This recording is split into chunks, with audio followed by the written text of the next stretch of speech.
Hello, hello, hello. Welcome in, everybody. Hoga, Talon, Pogisaurus, Grungy, and Caligon, Adderson, Bob, Talon. Let's see who else we got. Cospin, Illified, DePigeon, Tiger, Sob, Yo, GG's, Volcano, Marcio.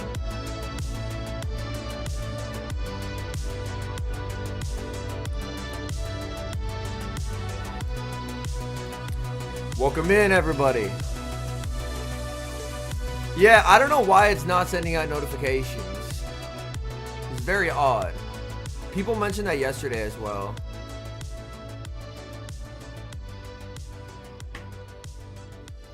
But that's okay. We move. How's it going? It's going very well.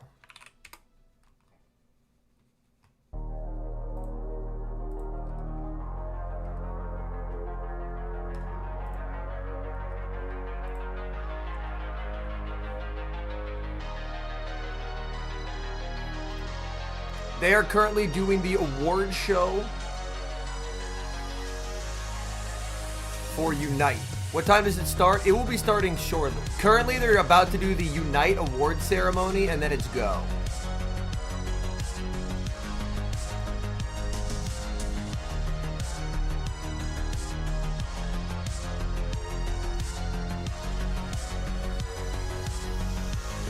So, in terms of who was left in the tournament, we have Pato Man and Elam on the winner side of the bracket. Then the loser of that match will play Axon in losers finals. So the final three trainers are Pato Man from Spain, Elam from the United States, and Axon from the United States. Pato Man trying to take home his second international championship this season. Elam is trying to win his third consecutive event that he has attended. And finally, Axon is trying to win back-to-back events. So either way, something cool is going to be happening today. If Pato wins it, it'll be the first time that someone from a different region has managed to steal away an international championship. They have always gone to the hosting region. Yo, what up, Kaiser? What up, Chillis? Yeah, they have always gone to the hosting region. But Pato's been on a tear. Yeah. No one's ever won 2 ICs, period. Much less 2 ICs in a single season. Who do I predict? I have no idea. I don't have the foggiest.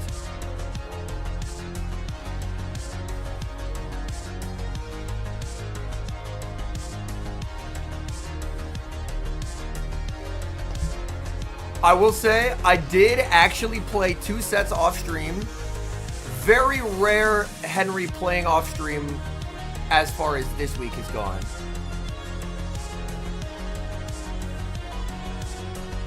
Axon lost to Elam.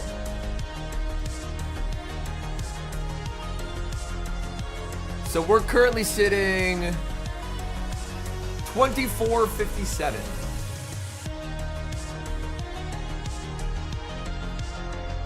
Yo, what up, Tom? Welcome in. Yo. Tom, look at this. Woo! I'm learning. Tom, I'm learning. Are you proud of me? It's Father's Day, and I need Tom to be proud of me. As my Pokemon Go dad, I need Tom to be proud of me here. Sniping range. Oh shit, Chillis. Yeah, Axon vs. Elam was a very good series yesterday. Don't snipe us. We need more point redemption options. Don't worry, I will work on it. I will work on it. Yeah, they have the award ceremony for Unite. So they're going to be giving out those trophies, and then it's go time. But yeah,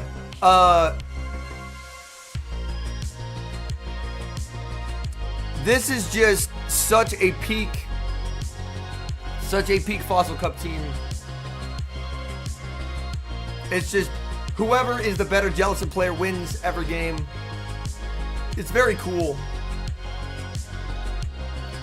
First time in history, Fossil Cup has been a good meta. Fossil Cup is actually so good this time around.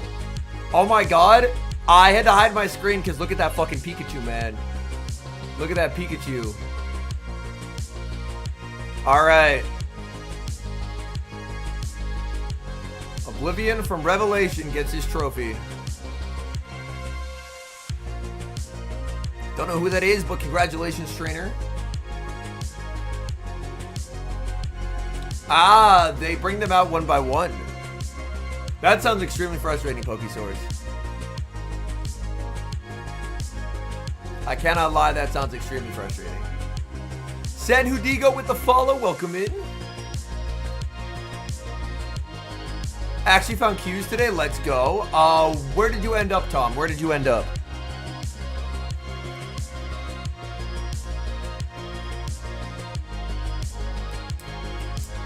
$25.22, let's go. Congratulations.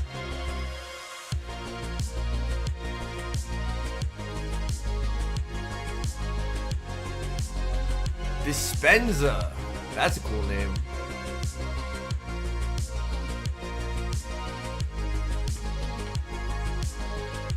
Yeah, I was playing Fossil and then I did a set of UL. I did a set of UL. The UL set went 3-2. Every Fossil set's been 4-1.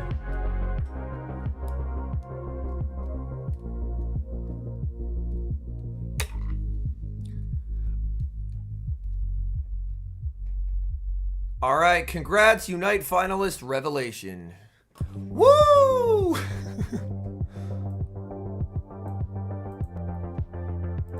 Yeah, I don't know why YouTube didn't send out notice today. I don't think it sent out notice for the video either, which is unfortunate, but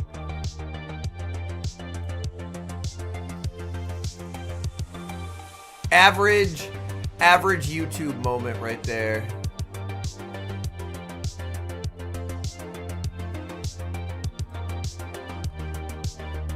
Currently 14-0, let's go. Good morning, Yakai. They should start in like 10 minutes, Tom. They should start in 10 minutes. They just have to give Luminosity their trophies, and then it'll be straight to go.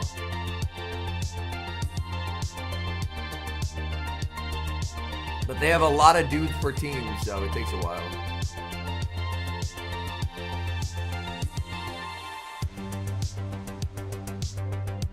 I'm so ready for this stream. Yo, Paula tends to do that. Paula tends to do that.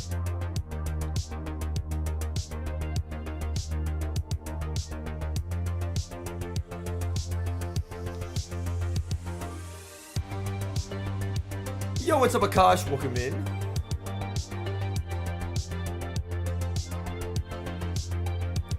Of course you do. Tom wanting the European to win? Color me surprised. Color me surprised. Either way, I think there are pretty good storylines. I think that it is interesting because I think Axon and his Araquanid or Pato and his Scizor are really good Morslice videos. On Elam is just kind of running meta, which obviously I can make a video on him running meta well, but he also just hasn't. Spider looks really good. Yeah, every Scizor team gets melted by Spider. Yes, Yakai. Luminosity Gaming, who are on the screen to the left here, won all 3 ICs. Good morning, Golf Professor. Yeah, they won all 3 ICs. But yeah, the Greninja Scizor core gets absolutely folded into origami by the Spider. Does someone on my friends list have a Scizor and want to play out that Zero Shield matchup for me? I can send the battle, Scizor into Araquanid, just to demonstrate how terrible of a matchup it is.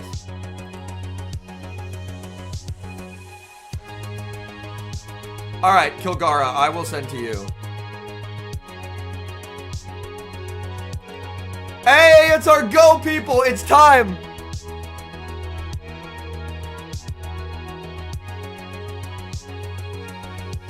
Spider shot, yes. Weedle's got to be very happy. I know at minimum you can bubble beam into a farm down in the zeros. I don't know if you can full farm down, but I know you can bubble beam down.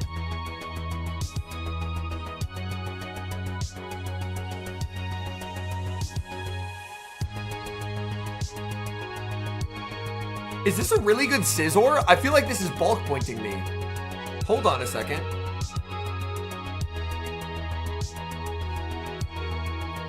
Is this scissor bulk pointing me, chat? I think it might be bulk pointing me. Yeah. Like, this is doing less damage than it did in the competitive series. That's really interesting. I'm gonna go to PB Poke after this.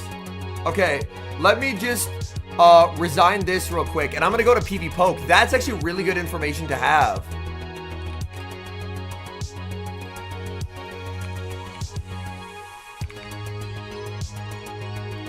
It appears there's a bulk point.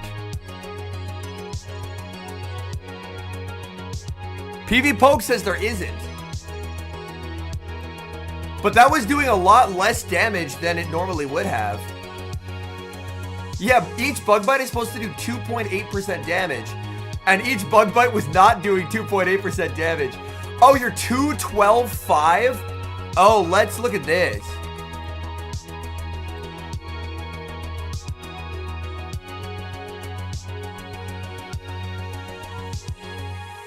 I have a really good Araquanid.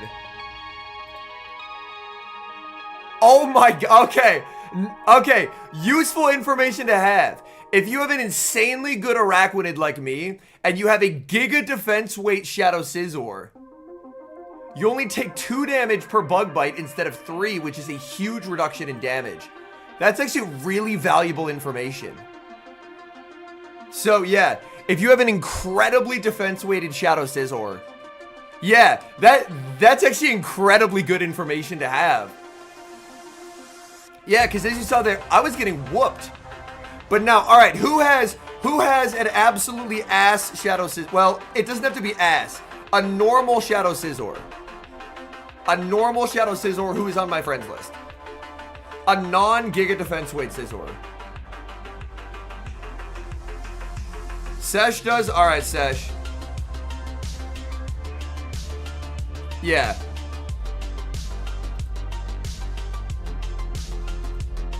Yo, what's up, Mako? Welcome in. Yeah, it goes to 2 per instead of 3 per. Yo, this is actually incredibly good information, and Calagon. This is incredibly good information. Yo, Arcaside with the tier 1. Thank you so much for supporting the content. I appreciate you.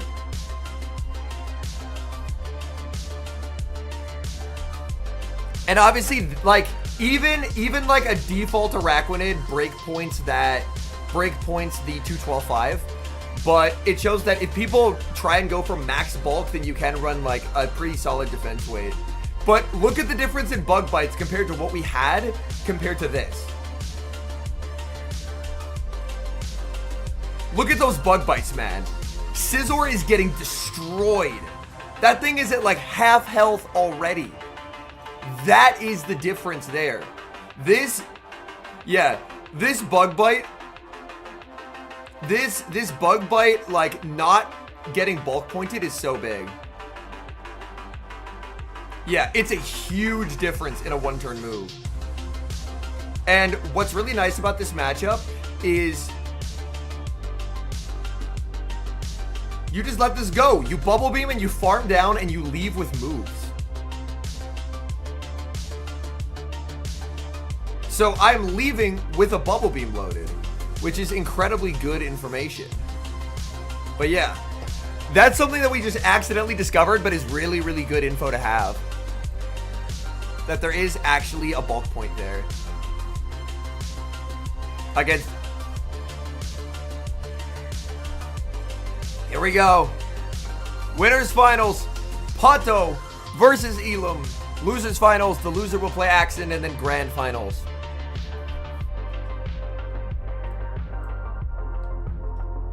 It's always fun to just learn something new, and we learned something new. Because that means, I mean, obviously, if someone, like, this specifically was a 2-12-5, so it was 112 defense Shadow Scizor, and it was into the rank 1 Araquanid. If we put default Araquanid here, we're back to 3. So it is incredibly valuable information to have. It's incredibly valuable information to have. Yeah, 2 IC titles in a season would be insane for Pato. The attack stat on the default is 97.8. The attack stat for the rank 1 is 95.9.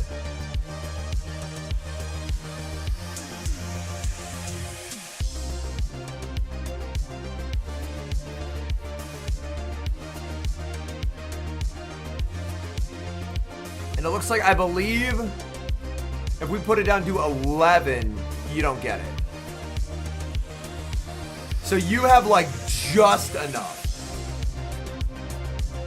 to break point, like, a really high rank. Who was 4th? Z's Wireless was 4th. Yeah, Jorikai. I would imagine that's the case as well, but oftentimes with Araquanid, people go for max bulk. Yeah, you get destroyed by Araquanid if you don't have that bulk point. Like we saw there, I didn't shield and I exited with a bubble beam, and being able to debuff something or even pivot and save it to debuff in a final matchup is so good. But yeah, we either have 2 IC wins in a season, which has never been done in Go, 3 back-to-back-to-back major wins in the 3 tournaments that they've played, which would be if Elam wins. And if Axon wins, it is back-to-back tournament win, so back-to-back major wins after no major wins for like a year and 3 quarters. You match with Fury Cutter? Yeah, Fury Cutter, it would do it better for sure, but Fury Cutter isn't really used in competitive. Fury Cutter is more of a limited meta moveset.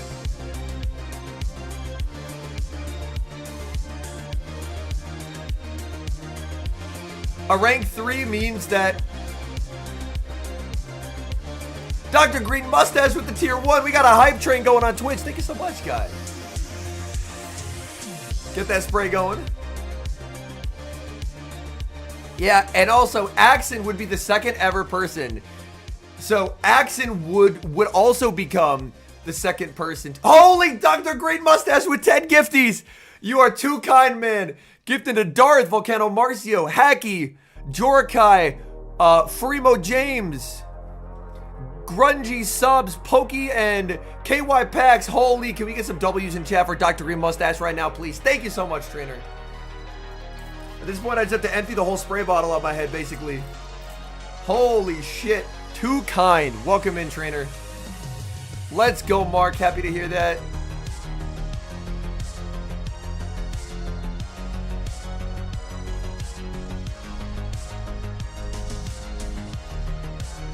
Yes, sir, Dr. Green Mustache.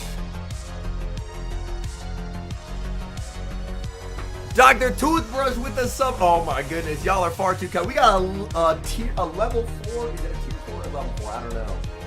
A hype train going on Twitch. Also, my headphones are about to die, so I'm gonna take my headphones off real quick, and we'll put them back on a bit later. But all it does is just play background music. Mossy Fruit Stand with a hydrate. Cheers. The Mana Buzz unfortunately does not give PvP IDs. NAIC Con Perish is diabolical, by the way. And Wolfie Con Perish. No! Oh my god. That's so funny. Yo, thank you to all the new follows, by the way. Oh my goodness. Much appreciated. Much appreciated. Yo, All-Star dropping the final boss AJ emotes in chat. Let's go. Any people in the 2600s yet? Not that I've heard of, Yakai. I think Mark is basically right at the top. Yeah. I believe Mark's basically right at the top. I have not played a ton because I've been doing these streams, and after the streams I just haven't been playing, but we got up to I did 2 sets this morning and went from 2400 to 2457. So we're making some solid progress. Oh, here we go. Is that Butters up there? Yeah, I was like, no one is as tall as Butters. No one is as tall as Butters.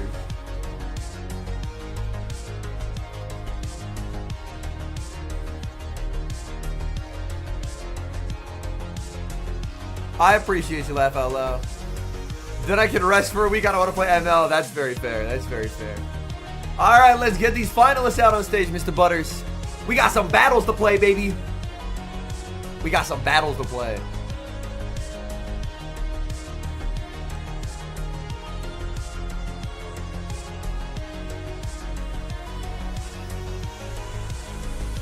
Hey, Pato Man. Woo! The Summer Cup Ultra, I have not seen the rankings. I've not seen the rankings.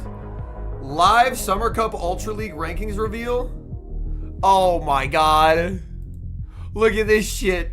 Credilli, Belly Bolt, Victory Bell, Tentacruel, Toxtricity, Lapras, another Victory Bell, Samurott, Jellicent, Shock, Genesect, Veriz. Brother, what is this format? What is this format? Oh my god.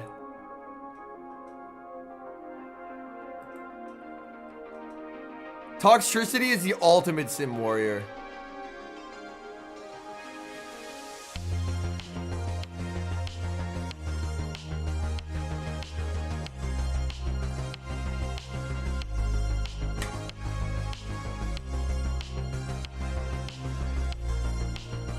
I was like, what am I gonna do for a week, man? My options are play Masters. My options are playing Masters without my options are playing Masters without the crown forms, or playing that league. The thing is, I don't have a Shock Genesect on my account. I'm so cooked. I don't have a Shock Genesect on my account.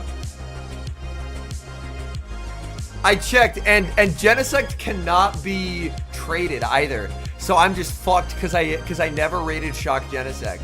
Why would you want it? It's ranked really highly. It is ranked really highly.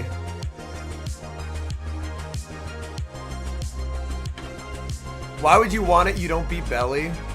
That's fair. Oh, here we go. Here we go, chat. The moment we've been waiting for.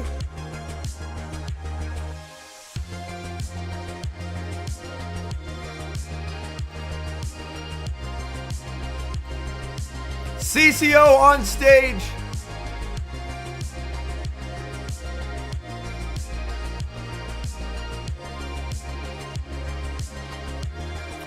Like, they're really gonna make me build an Ultra League Shadow Victory Bell? I don't have that shit. I have an Ultra League Weepin' Bell, but I don't want to evolve that. Sorry, I have a Great League Weepin' Bell. I don't want to evolve that.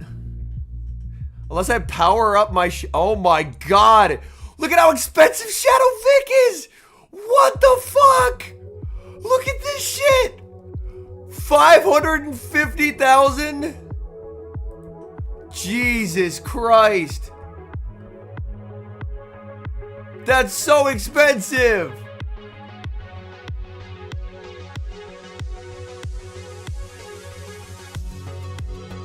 All right, Twitch chat. Who will win Winners Finals? Pato Man, Elam. You have 2 minutes. Get your gambles in, Twitch chat. Get your gambles in. I think Vic also loses to Belly. You did not miss any battles, no. To Shadow Obama back in the... Yeah. That's so expensive. That's so expensive. Holy shit.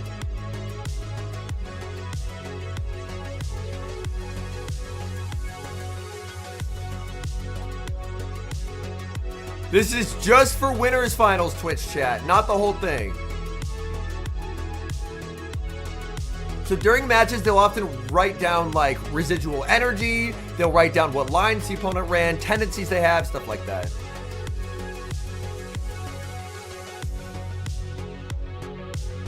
The teams. Let's talk about them. Pato Man, Shadow Marowak, Acid Credilli, Azumarill, Shadow Scizor, Mandibuzz, and Greninja. Elam, Lapras, the Shadow Drapion, Dusclops, Diggersby, Golisopod, and Dedenne. Yeah, Thorn, I just looked at Elam's team.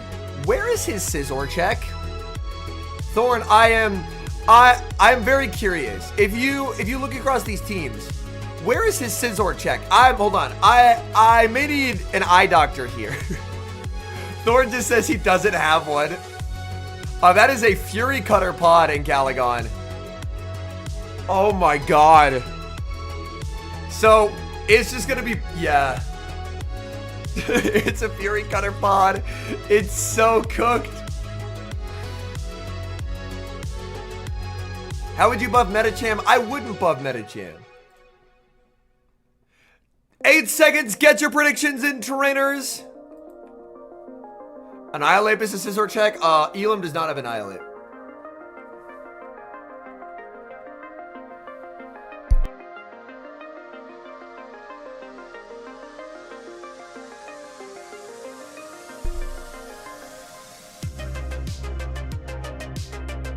Alright, coughed a bunch, but we're back.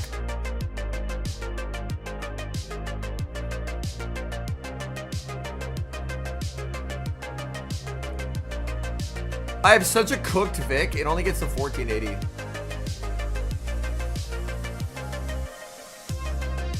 Yeah. Honestly, Yakai, I weirdly really like Fossil Cup this iteration. Because it basically comes down to whoever manages Jelly Energy better wins. And I've always done really well in metas like that. Yeah. This is just Scizor plus Ninja till the cows come home.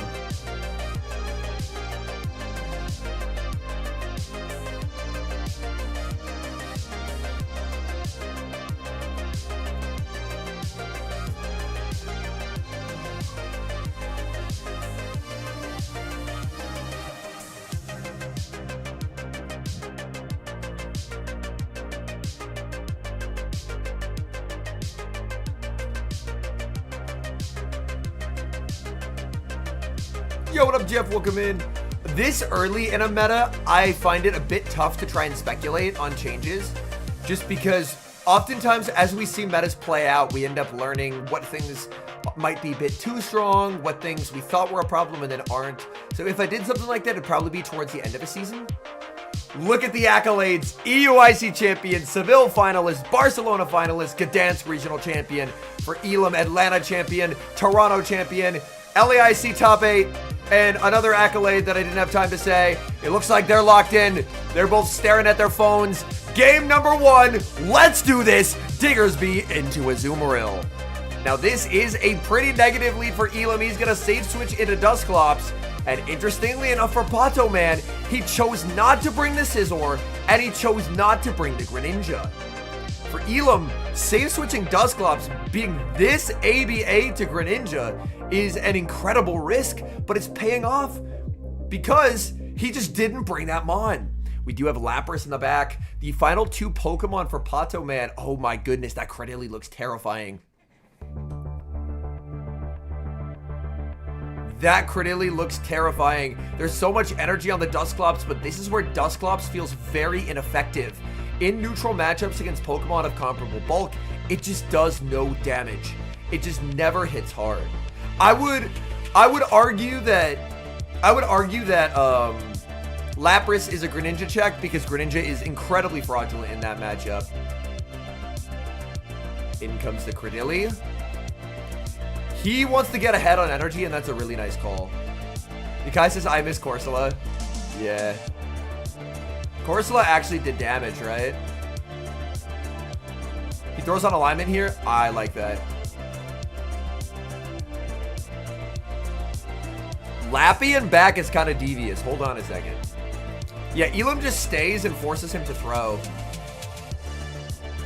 Good Captai here by Pato. Alright, I just snoozed the Twitch ads. And you just bring in Diggersby for sure, yeah. Trying to cap tie. Really nicely done by Pato there. He's just going to let the grass knot go. Not being able to farm down is unfortunate because he will have to burn energy here. Axen is in losers finals, Mahi-Man. So the loser of this best of 5 plays Axen. Fire Punch is going to connect, knocking out Credilli. There's still the low health Azumarill and the Shadow Marowak in the back. Elam looking to immediately pivot out into Lapras here. He's anticipating. There's the bring it. It's going to be the Marowak that gets brought in. In comes the Lapras. Lapras. Oh, it looks like Pato is lagging here. Oh, that's really unfortunate for Pato. Pato was lagging quite a bit there. He is way far behind in terms of where he should be on energy. Yeah. He is down at least a Mud Slab. Yeah, Thorn says 4-turn Mud Slabs. The worst part is he, like, dude, fix the stage Wi-Fi. I'm so serious. Does he know it's 4-turn Mud Slaps here? He should, yeah. He should, yeah. He knows now. He knows now. Okay, that's good. That's good. That's good. That's good. This is 100, like, if he asks for the rematch, a rematch will be granted. Yes. 5-turn Acid. Oh my god. Yeah. This, like, the thing is, Pato has to realize what's happening and ask for a rematch. A judge cannot grant it unless he asks for it. He is looking, okay, that's good, that's good. Like, Pato plays this game enough to know. Here's the thing, Marowak up a turn is extremely fine into Lapras. So in my eyes, Pato wins that if the game, yeah. In my eyes, Pato wins it if the game functions as intended. Because Marowak up a turn into Lapras is so incredibly fine.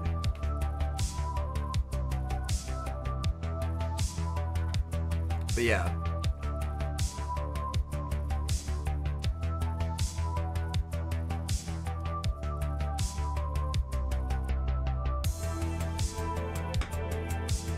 Diggs is healthy, but Azu had a move, J-Hodge. Yeah.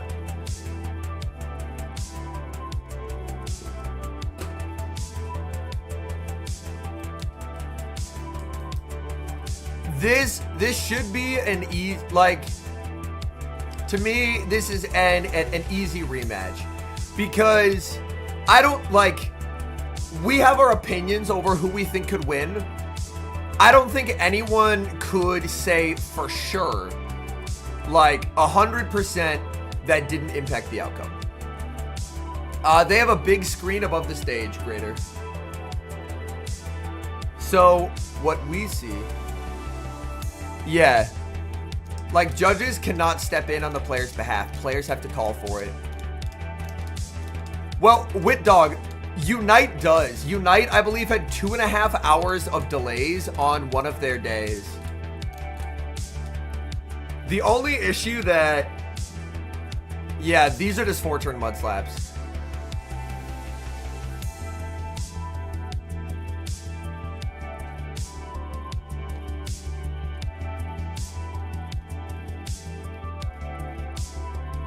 But what's so frustrating is, like, EU regionals and even EUIC have none of these fucking issues. They have none of them. But the good news is like, CCO, who's back there, is very, very knowledgeable. He's very, very knowledgeable about the game.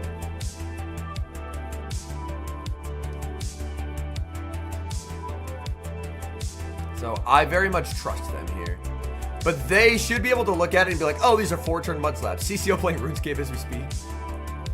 But yeah, like EUIC and all of the EU regionals, they have none of them. They have none of these fucking issues. Which is why I'm like, I don't know what to say, man. The venue's got to step it up. The venue's got to step it up. Because they're playing the exact same game.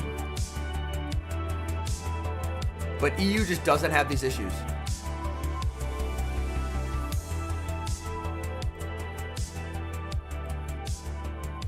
One-turn metal sound.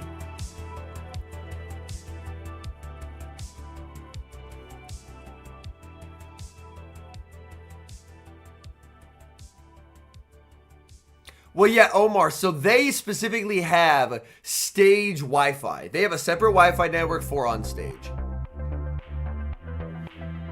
Bro, I just know the fucking chat is gonna be going crazy right now on Twitch. Yeah. I don't know. Okay. They are talking to Elam. They are talking to Elam.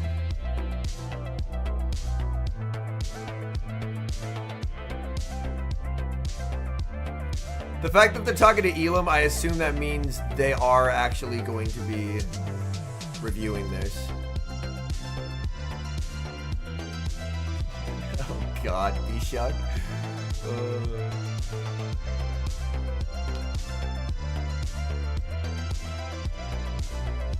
ZZ said they should run these tournaments in EU. Dude, EU just doesn't have these issues.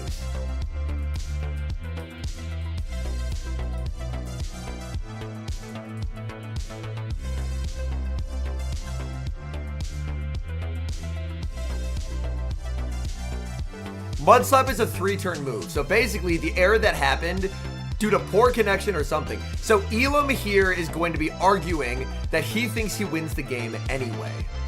That is what Elam's going to be contesting here.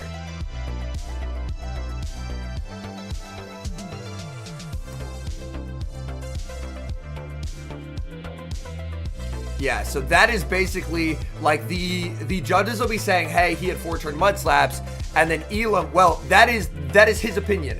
Obviously, the thing is the players can't see the review. So he's going off of his memory of what happened. He's going off of his memory. So to me, we saw Pokemon with his Marowak queuing up the Bone Club in the middle of his fast attack. So at the end of your fast attack, that Bone Club should be launching. Meanwhile, that 1-turn fast attack for Elam, tick, tick, tick, tick, Bro, finally clicks on that Sparkling Aria. We need to determine, did that happen in the same moment? Which Pokemon is supposed to have the higher attack? Was there any sort of delay with any of the that's not what's being reviewed, man. I don't know how impactful it actually is. However, the Shadow Marek should be able to get at least all. Thank you, Martine. Thank you, Martine. Thank you, Martine. They're not reviewing that final interaction. They are reviewing the entirety of the 4-turn mud slaps.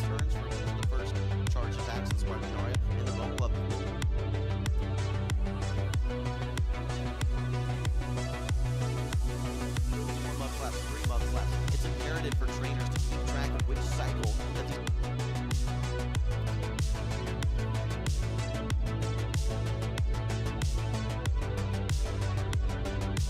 All right, they are communicating to both players here.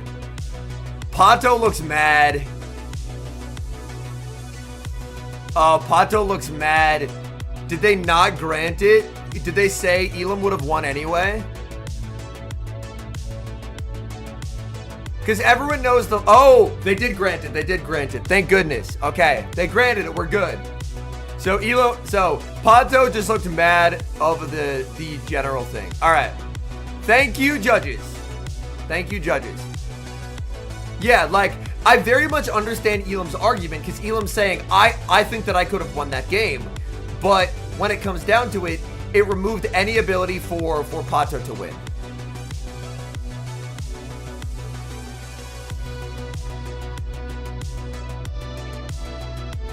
Yo, what's up, Kelcab? Welcome in. All right. Can I be a judge? I've thought about it, but I'm worried that if I judge, then they won't pick me for casting stuff, and I would much rather cast than judge. Yeah.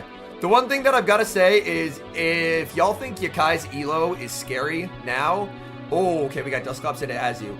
Imagine Yakai if he didn't have to deal with all the game inconsistencies of being someone who's battling while living in Asia, man. Imagine, like, I swear, like, in so many of the times that I play him, he is negatively impacted by, like, 1-turn bring in, DRE, stuff like that. Oh, goalie and back is kind of nuts here.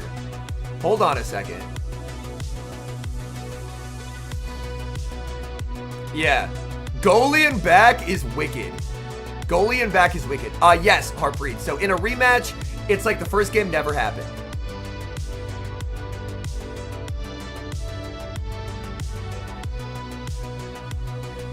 This Ice Punch chip is actually really valuable here. Because now he can just go goalie and cap tie.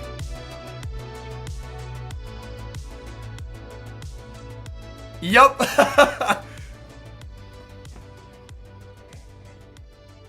Oh, I very much know the stuff isn't just in Asia. Yeah.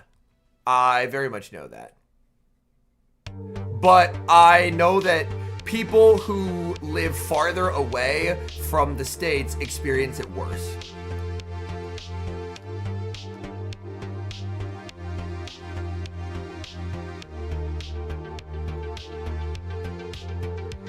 He is very, like, he'll definitely bring the Scizor at some point.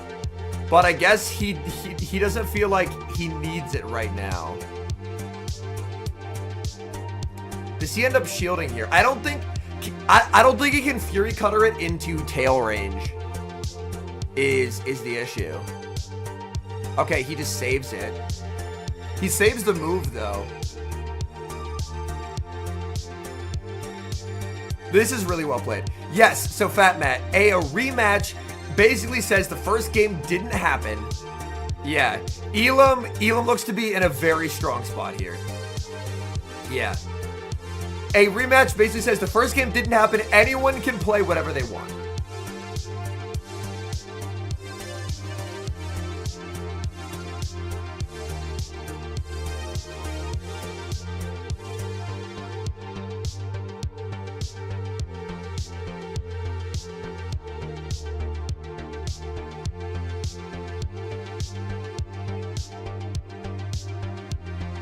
Yeah, and he just knows it's over. All right, game one to Elam.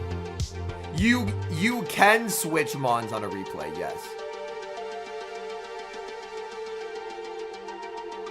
Yo, thank you, Aleatorio, for the hydrate. No Scizor Ninja yet, but we know it'll happen at some point.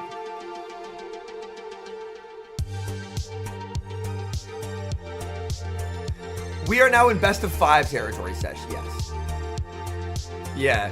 Elam has been really disrespecting Scizor so far.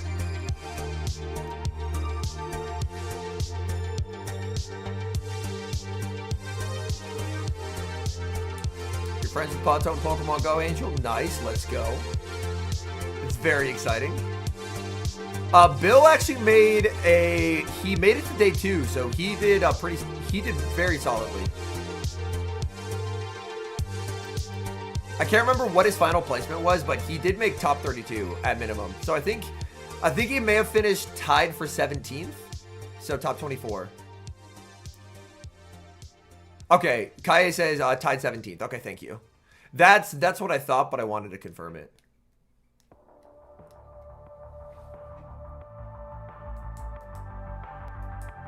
Yeah, Bill also lost early and then made a fat loser's run, so it was very well played. I really hope so, Joe. That would be awesome.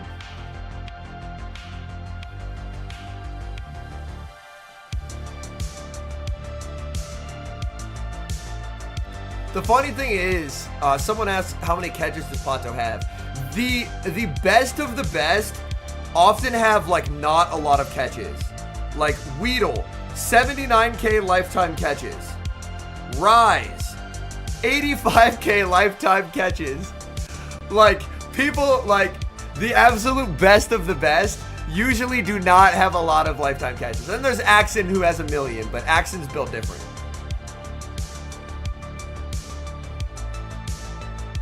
I imagine Yakai doesn't have an enormous amount of catches either. I am sitting on, how many catches do I have?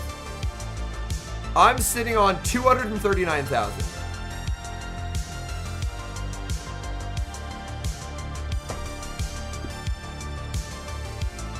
Catch stats, you can just go to your, like, if you click on your name.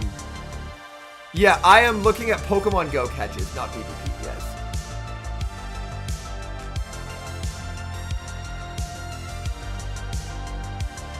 Why is that? They're more focused on the battling aspect rather than the catching aspect. Oh, yeah, not move catches, Pokemon caught. Pokemon caught. Yeah, for Pato, when does he unleash the Shadow Scissor right here? Is Weedle still level 41? He is still level 41. He is 38 mil XP above that, but he just hasn't completed the things that he needs to level up. Because obviously leveling up doesn't matter if you care about PvP. You just run with the best of what you have.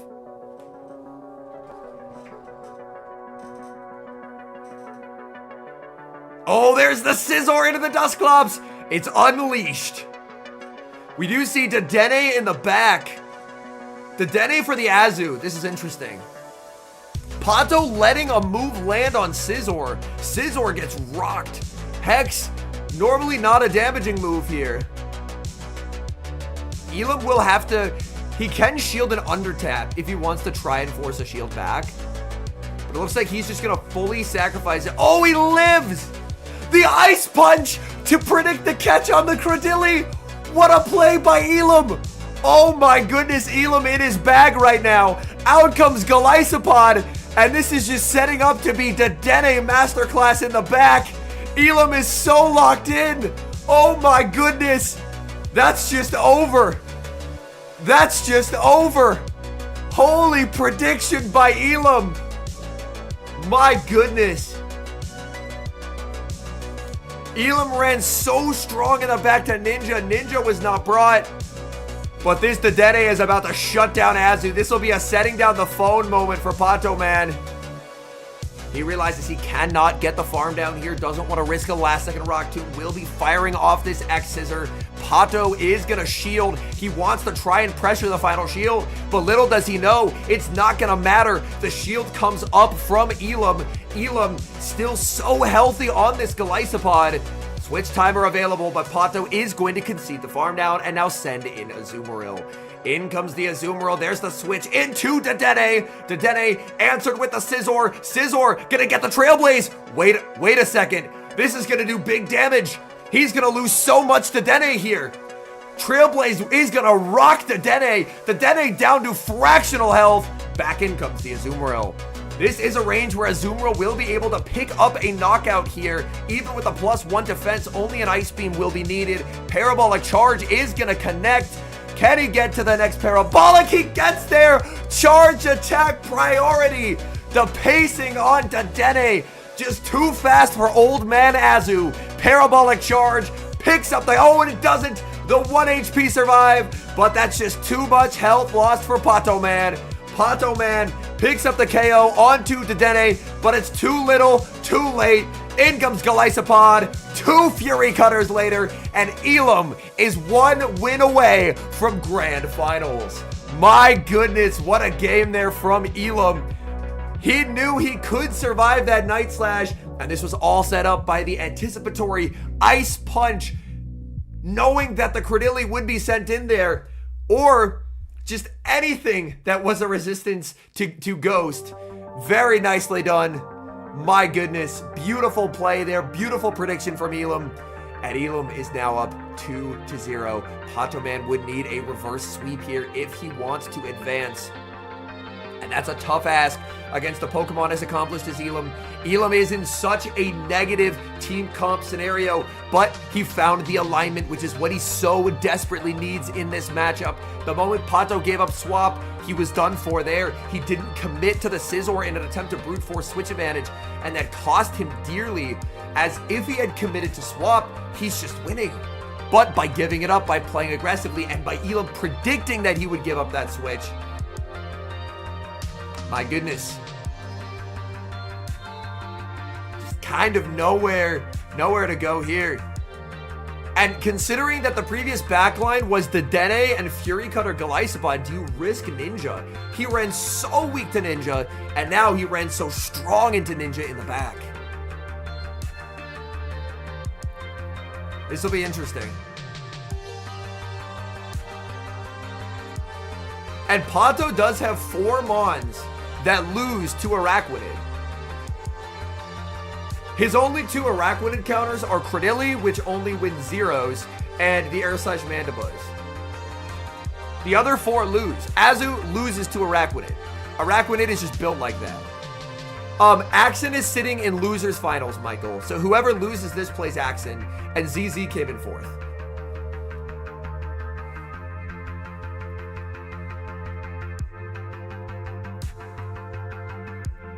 This is not the normal Pato body language that we're used to in these tournaments. Normally, he looks very animated, very locked in, but he looks very out of sorts here. He is going to need to dig deep. In this moment, back against the wall, it's all about mental. These are battlers who are both incredibly good at the game. So what this comes down to at the end of the day is mental toughness. Do you have what it takes to keep composure in the face of adversity, dig deep, and pull off a win to keep yourself alive in this series? Top 4 get Auto Worlds invites, but unfortunately, all 4 already have Auto Worlds invites. Like, here's the thing though. We've seen battlers win on these big stages from severe team comp disadvantages. Oh, Credilli into the Dusclops. Scizor looking deadly in the back. So this is not a great lead for Pato. But Scizor has incredible sweep potential. Invites do not trickle down this season. So unfortunately, all 4 auto invites went to the void from this tournament. Yakai was at an incredible team comp disadvantage in the World Championships Grand Finals and still pulled off a win. So just because you're at a disadvantage doesn't mean the outcome has already been decided.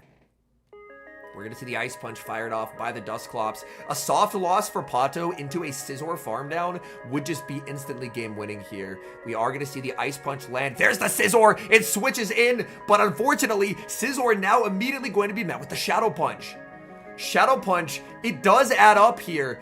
Pato lets it go, but he's already just lost 30% of his health. In comes the Golisopod. Golisopod, Fury Cutters do not do a lot here. This is the difference of Fury Cutter versus Bug Bite. Bug Bite is more damage focused rather than a Fury Cutter, which is a bit more of a balanced move. So that's why you see Scizor surviving this so well. I would imagine the Fury Cutters are doing 2 damage here. We are going to see a shield on the Night Slash. Taking a look at the back. Oh, it's Azu into Dedenne again. Oh no! Oh no! He so desperately needed Scizor to not have lost something, but it lost something, and now this is trouble. The thing is, the Dedenne's down 2 shields, and Credilli is very close to a move. Credilli's very close to a move. The Dusclops is dry. This game is not over, chat. This game is not over. Not over even a little bit. Azu energy management here is going to be incredibly important because the Dedenne is absolutely atrocious at a disadvantage, and it's going to be at a disadvantage here. He gets the fire off the Ice Beam, pick up the knockout. Elam is locked. Keep in mind, only 2 charge attacks have been thrown.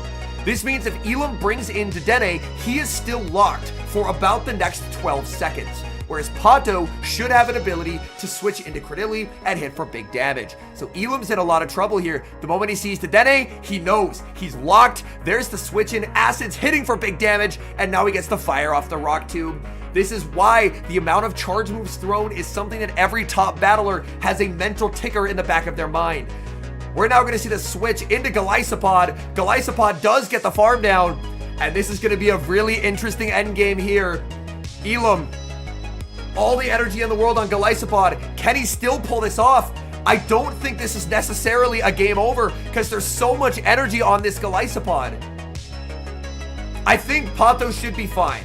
He shields this, and he should be able to overfarm properly so that Golisopod doesn't get a 3rd move. As long as he still has the shield, so he can throw 3 here. Okay. He does fire this off. Ice Beam definitely would have done it, but he's not taking any risks here.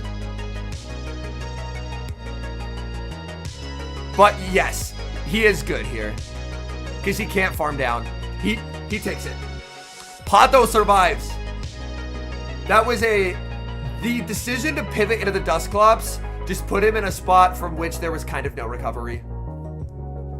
Like, Dedenne is obviously very, very good in the back, but Dedenne down shields and down energy is not a good Pokemon. So Pato, he digs deep. That's what he needed. He survives. He staves off elimination. Well, not elimination, but getting sent to the loser's bracket. And that's very important here.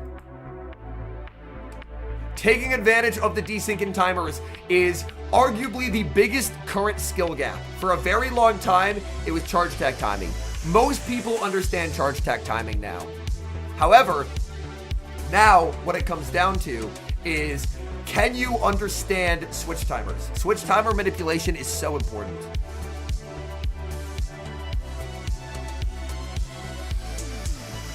If you look into the rest of the team, goalie energy is so good into so many things, but he just didn't expect the Azu.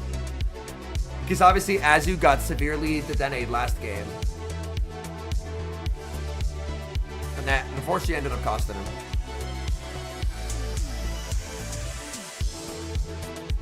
I think Pato can basically lead Scizor in any game and be fine. Elam would prefer the Scizor ends up on Clops as his best option.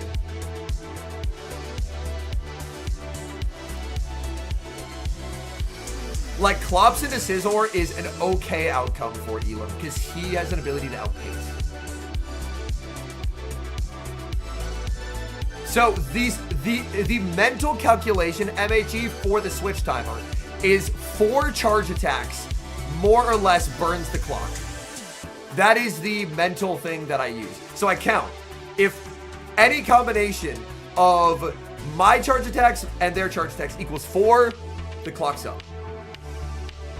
Not at the moment, D to the G, but I may do something like that in the future. Because I've had a lot of people ask about that, which is very cool.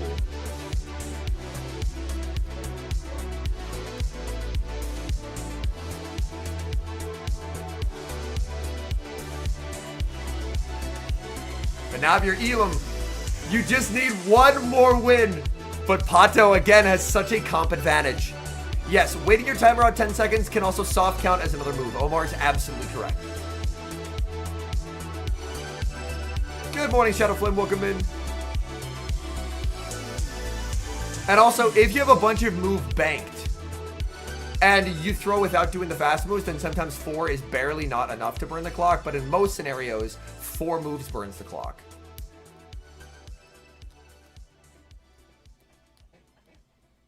And Sesh, I'm so happy, like, that was part of your, like, massive, massive improvement as a battler. Was understanding that just allowed you to win so many games, which is awesome. Like, I'm always, here we go, game 4, Golisopod into the Air Slash Mandibuzz. Elam Ren so weak to the Mandibuzz. There's the pivot into the Lapras. Pato gonna stay in, however.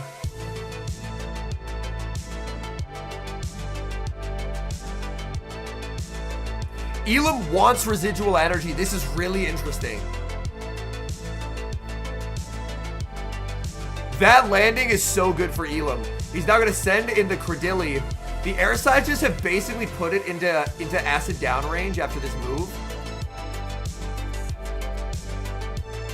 The issue is the energy on Mandibuzz goes everywhere against Elam. Elam may have to prioritize Lapras health here and pivoting out. Yep. Because he has no ability to take the energy anywhere else except the Lapras. That's why the shield comes out. It's not about switch advantage. Did she just bank the energy then go Clops?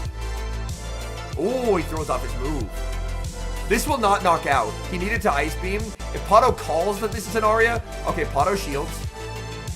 And there's the pivot into the Clops.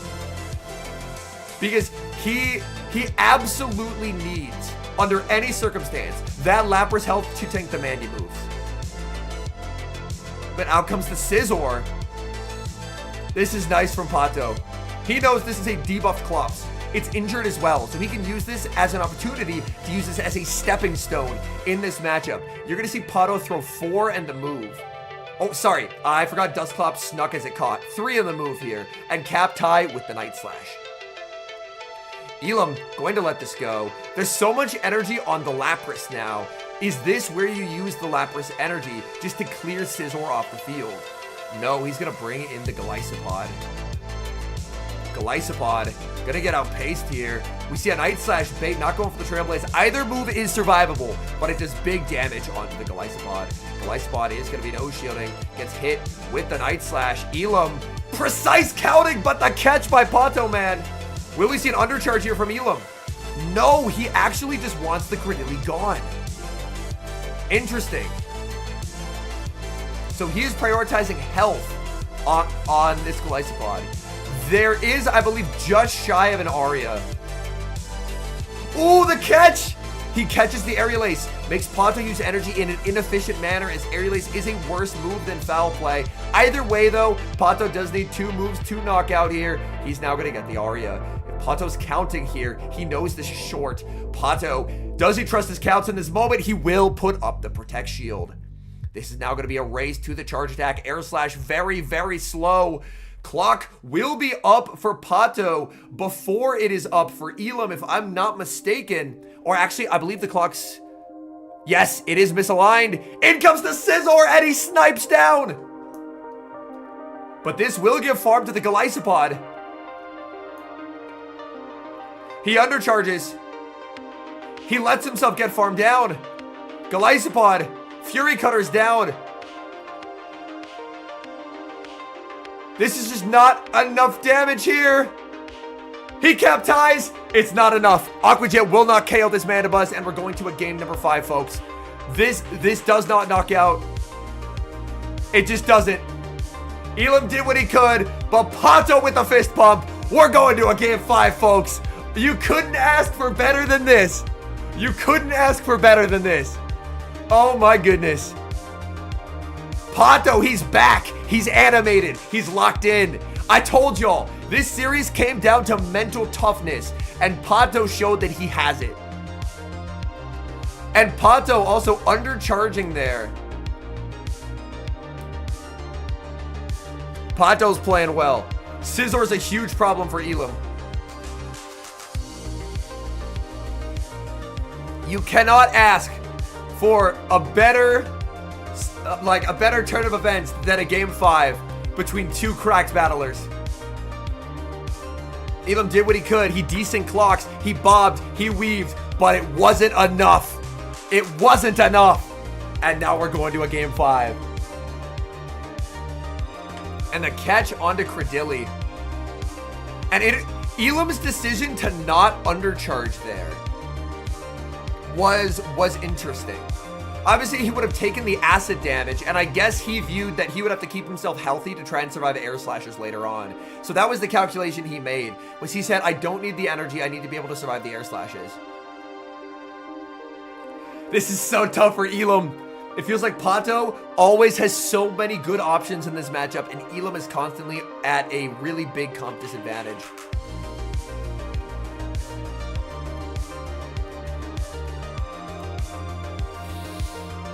The moments, the calm before the storm, the stress levels rising, the atmosphere only growing from here. This is the moment that legends are made out of, chat. Will Elam pull off a miraculous series win despite near insurmountable odds, or will Pato, despite having his back against the wall, against the trainer who has not lost in his last 2 tournaments, he won them both, is he able to pull off the reverse sweep? Does Elam rely on that Dedenne? Dedenne proved to be clutch, but then down 2 shields, it proved to be a liability. What does he decide to bring here? I believe he has not brought his signature Pokemon, the Drapion, a singular time. We saw Pato bring the Marowak, really hunting for that Drapion. Does Elam go back to a comfort pick for game number 5? He has really relied on that Galisopod and the Dusclops quite extensively. Here we go, folks. Pato leaning forward in his chair, head almost below the table. He's locked in. These battlers making last-second adjustments here. They know that if they win this next game, 3-4 minutes away, they could lock up a spot in grand finals, which would mean they are guaranteed at least $3,000 of prizing minimum. Anyone in top 3 gets at least $2,000, but from here, you are dramatically increasing your winnings if you get this win. I can't fault the battlers here, feeling the gravity of this moment. as they take last second pauses, deep breaths, as they try and craft the perfect line that will send them to the grand finals here, because there's so much on the line. They know there's a terrific battler awaiting whoever loses this game in losers finals in its accent. Game number 5, here we go. It's Azumarill staring down Dusclops. In the back, we have the Fury Cutter Galisopod and the Lapras. And for Pato Man has the Shadow Scizor and the Credilli. Right off the bat, an Energy Lead Galisopod could prove to be a difficult Pokemon for this backline to handle. Additionally, an Energy Lead Credilli could also prove to be difficult to handle. So I very much believe that this game is up in the air. It can come down to who gets energy. An up energy Galisopod obviously has a pacing advantage over Scizor. Scizor really not a big fan of getting absolutely crushed by Aqua Jet. Shadow Punch coming out from the Dusclops. It is going to land. Azumarill never going to be particularly threatened in this matchup. Azumarill not falling for the cap tie.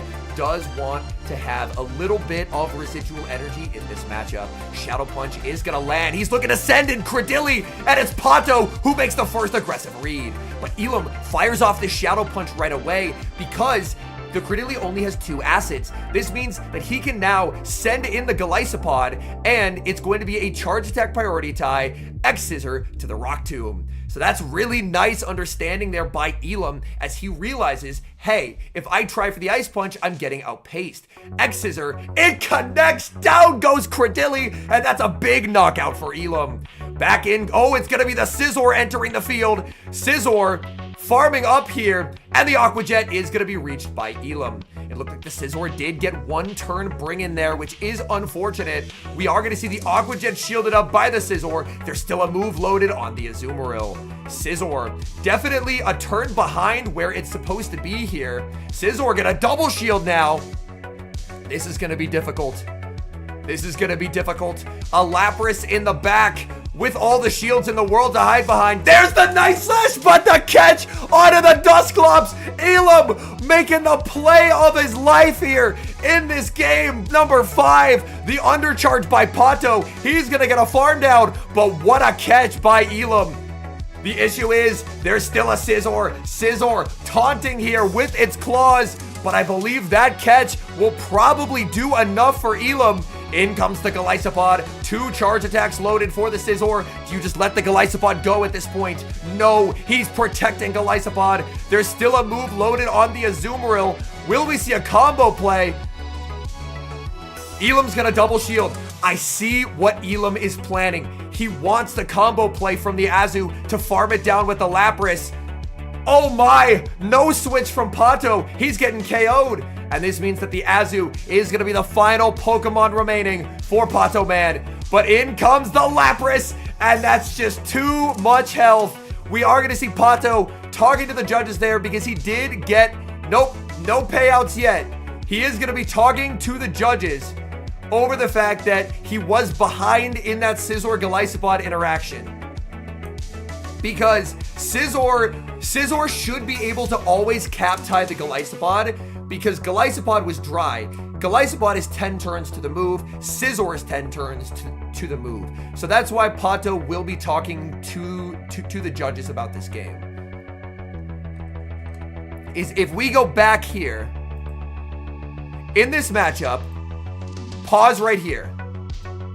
I'm going to zoom in and move this and scroll down. Look at where the Night Slash is and where the Aqua Jet is. He is missing 2 turns of moves here. He is missing 2 turns of moves.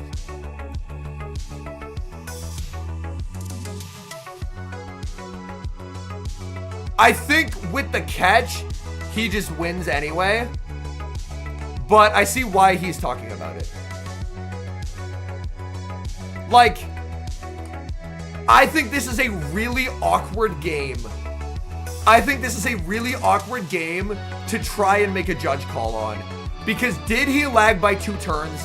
Yes. And as Kai says, the catch was easier because of the lag. I think the catch kind of slams the door on any win con he had. But on this one, I will say, I think the vast majority of judge calls are very easy to make. and that's a bit of hubris on my part. I think this is a really, really difficult call to make. Because with Elam making that catch is game-winning no matter the bring in there. But for Pato, Pato's argument is that the game plays differently there. Omar says, but he was able to catch because Pato couldn't cap tie with the even pacing. That's very fair, yeah. Genuinely, I think I'm fine with either outcome. I don't have a strong preference on this judging call. I really don't. I think the worry is, Sesh, is if Scizor is able to emerge unscathed, and be able to mess up the Lapras, that's how the game is a loss. Pato's argument is, I pace equally to the Gallipot, I'm never behind, and then Scizor does enough damage to put it in play rough range.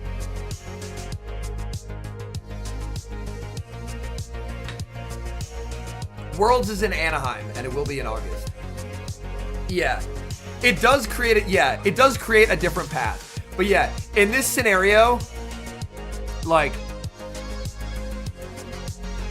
Thorn, I'm so fucking torn on this. I said earlier, I think the vast majority of judge calls are cut and dry. I think this one could go either way. Like, this one could go either way.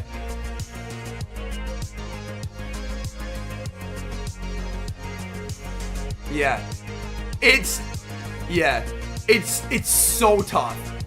Genuinely, either way, I think I'm fine with it. Either way, I think I'm fine with it. You'll be there. Yo, Phoenix. If you see me, make sure to say hi, because that would be awesome. Because I know you've said hi at previous regionals, and I've always enjoyed getting to chat with you. So, well, real one. I think the like Pato's point of view. If we rewind to here, if we rewind to when this happened, Pato's point of view is this. I can always cap tie with the Scizor, and my Scizor can do enough in the twos that Lapras will end up taking enough damage from the Scizor that a player rough can knock out. But Thorn's thought process is like Elam played it in a way that it was kind of impossible for him. Yeah, like specifically Elam's catch is like right here. Elam's catch right here just kind of made it impossible to win. So I think genuinely this is like the nightmare of all judge calls. It's so tough. It's so tough. Like, I can see it either way. Like, this is... whatever CCO is getting paid, double it for having to make this call.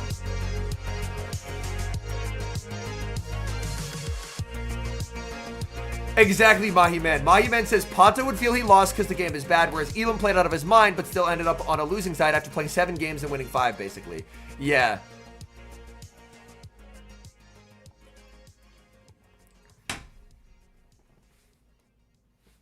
Like, this is right here. This is the type of shit. Yeah, imagine if the game worked normally. I'm curious to hear Yakai's thoughts. Because obviously, Yakai is like, when I don't have a clear read on it, I like to defer to battlers who are better than me. And Yakai is very, very clearly a different stratosphere of battler than I. He two-turned, Emmy. He two-turned. But the argument is...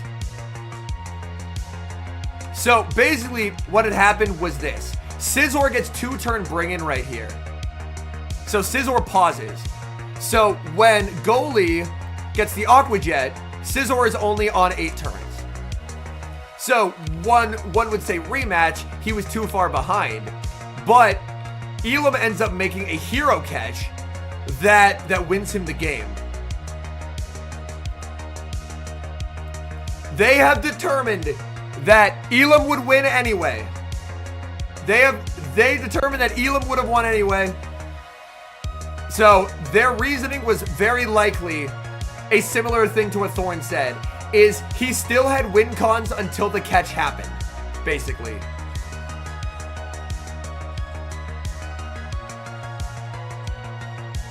Yeah. It is like it's an incredibly difficult call to make.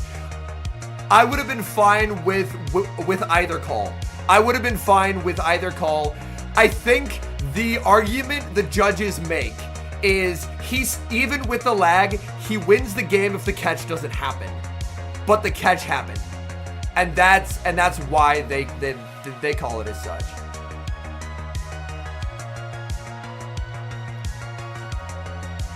Yeah. And now he will get, yeah, I still feel bad for Pato. But at the same time, Pato had a near, like, be honest. I am very, like, I know, Thorn came in chat, but let me pull up these teams. I think they showed them all the way back at the start.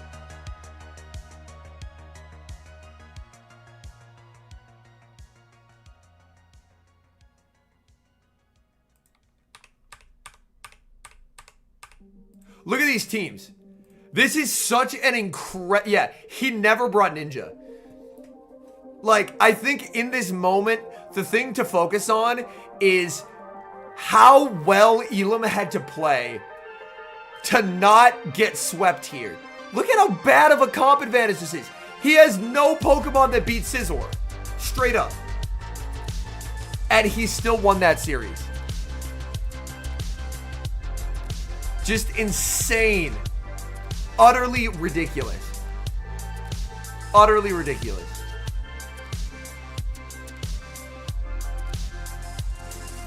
Yeah. Thorn says, I genuinely don't know how he didn't get 3-0'd in 15 minutes.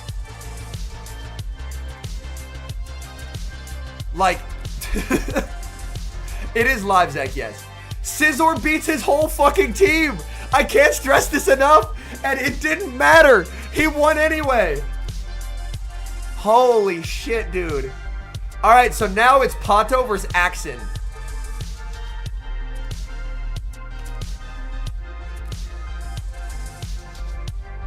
Now, Araquanid kind of looks ridiculous for Axen.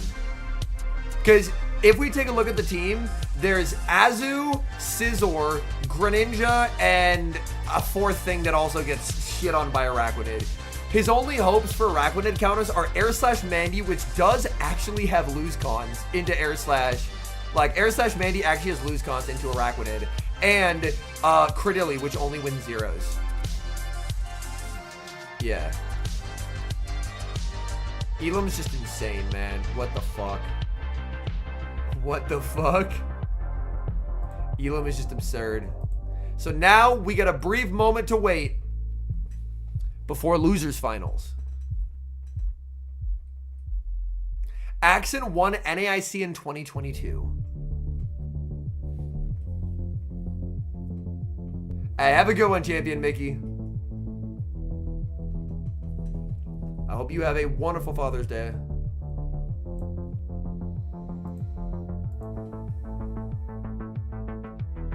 Yo, Rafa with the follow. We had a Hydrate as well. Yo, cheers. Araquanid has played Open Grade League? I do, yes. Oh, it's Marowak. That's the other thing that gets completely dunked on by Araquanid. Yo, Thorn. Thorn probably knows this. Because Thorn is just... The amount of, like, weird break and bulk point knowledge that Thorn has is ridiculous. Thorn, we learned something live on stream earlier.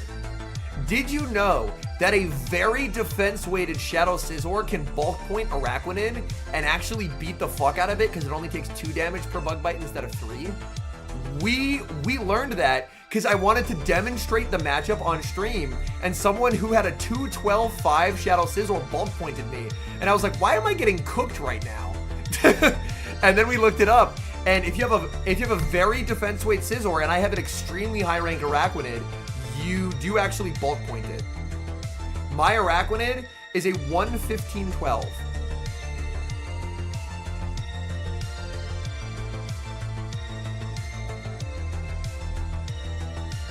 I'm sorry, Tiger. Nightbot goes a little insane. Who won? Elam won. D to the G. Elam won. Yeah, I cannot wait. Are we on stage? Oh, we're on stage! I have a feeling it's gonna end up Axon versus Elam. Just because I imagine Pato is tilted as hell.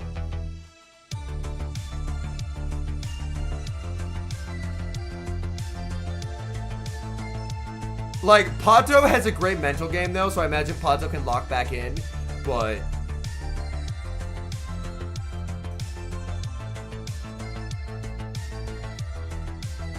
I know Action has been scrimming the fuck out of these two matchups overnight.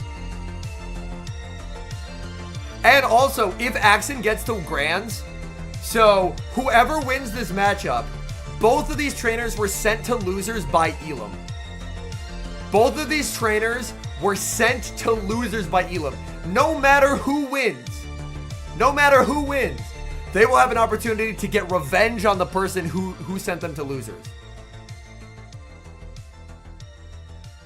Which is, like, the storylines are insane. You can't ask for better than this. You literally just can't. Oh, right, predictions. Hold on. Twitch? Okay, no, not that tab. Twitch tab. Manage prediction, choose outcome. Elam Believers got some fat points right there.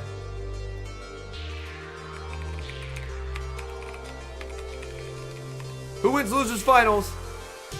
Pato Man, it's Axon. You have 30 seconds, Twitch. Go, go, go, go, go. Get your gambles in right now. This is the losers finals, Terra. So whoever wins it is going to play Elam. Yeah. 10 seconds, Twitch. Get your gambles in. Go, go, go.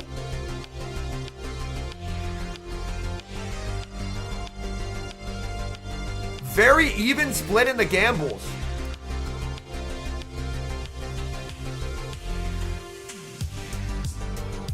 Oh, that's really interesting, Thomas. I didn't know that. Elam did send Axon to losers, yes.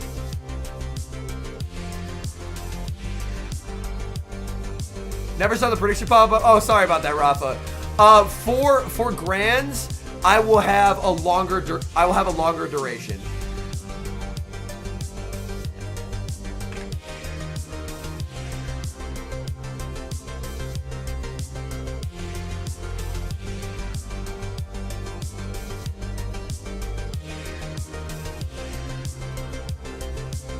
Game number 1, Drapion into the air slash Mandibuzz. We do see, oh, the Araquanid in the back.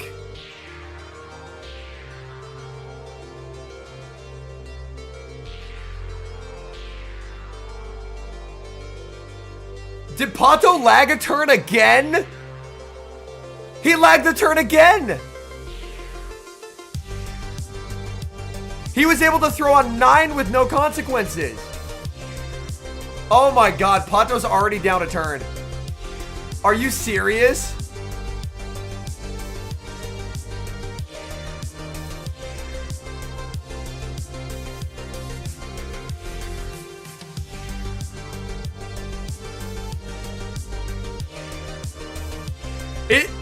It's like a phone-ish, like, I'm at a loss. How does this keep happening?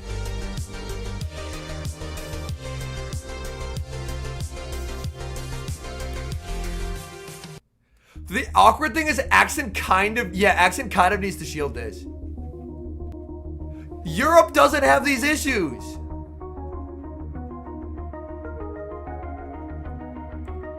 He can just bring in Mandy and just throw his energy though. But I think he wants the energy for the Araquanid.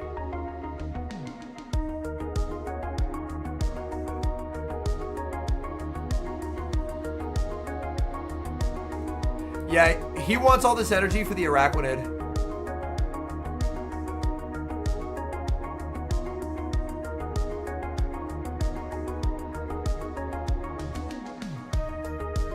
There's the snipe. This does decent timers. I don't think he cares. Yeah. Yeah, the one-turn lag basically means that Axon can throw... Oh, Axon actually got DRE there, so he ended up getting one-turn swap. That's actually really unfortunate. Like, it shouldn't matter. Spider should still just destroy hopes and dreams.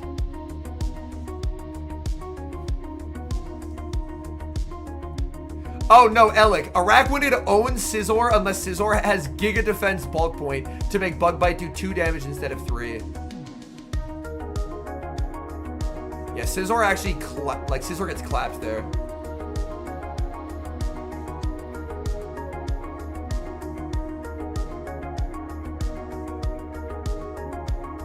Ooh, there's the Trailblaze. He shields the Trailblaze.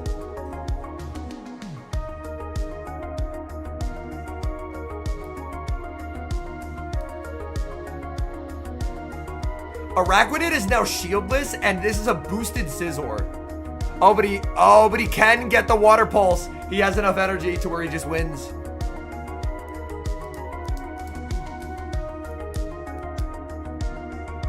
Bang.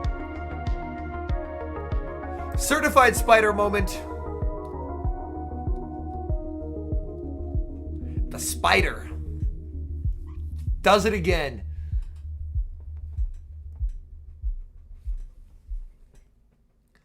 I actually think Spider is just legit.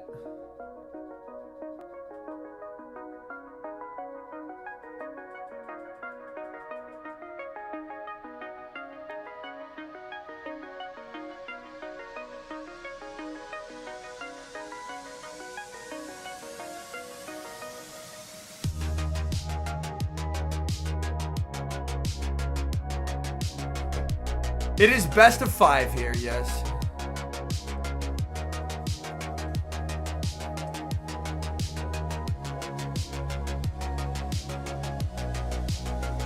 Yeah, Araquanid has been so good. Yeah, whoever wins plays Elam.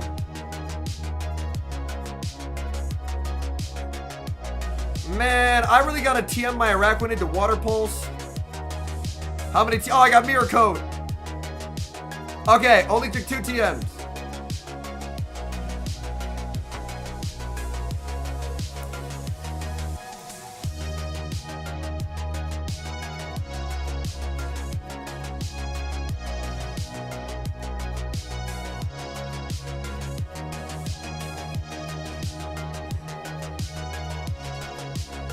Mirror Coat for poison coverage, yes. Yo, what up, Dix? Welcome in.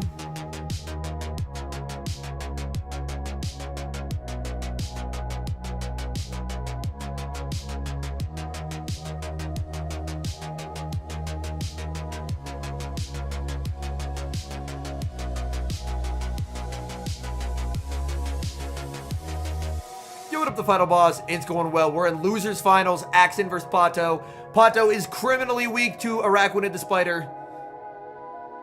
Yeah, Lapras, there's been a lot of Pato Man specifically getting cooked by lag. Axon's just running it back.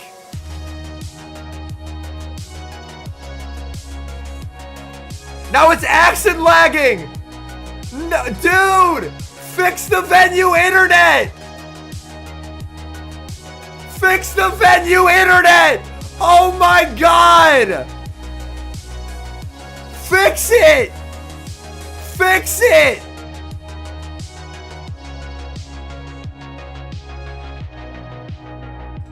And they are... Okay, they are telling each other how far ahead they are. Oh, he's letting him do 3 here. Oh my god, bro. Just take down, reset the Wi-Fi network. Reset it. Oh my god, man. Reset the Wi-Fi network. They have a separate Wi-Fi network for the stage games. Reset it. I'm so mad, man. I'm so mad. The players deserve so much better than this garbage.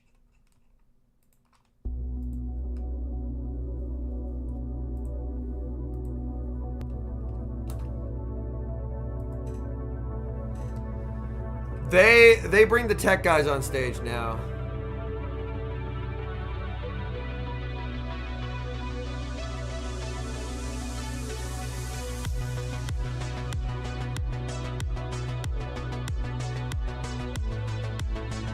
Yeah, clearly 2 trainers is too many for an entire Wi-Fi network.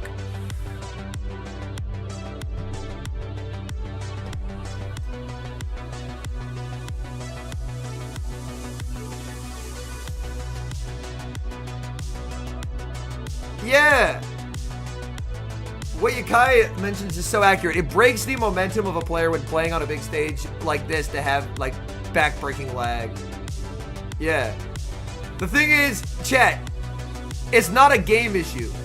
It's a venue internet issue / phone issue. I levy a shitload of criticism at this game. EU tournaments are perfect. They have no lag, nothing. They have none of this. That tells us if it's the same game and it's perfect in one region and trash in the other, that it's a venue internet / device issue. They do not have to run the same lines, no. Yeah, if both are lagging, they can ask the judge to just end it, yes. The players can agree to run same lines, but there's no requirement to do so.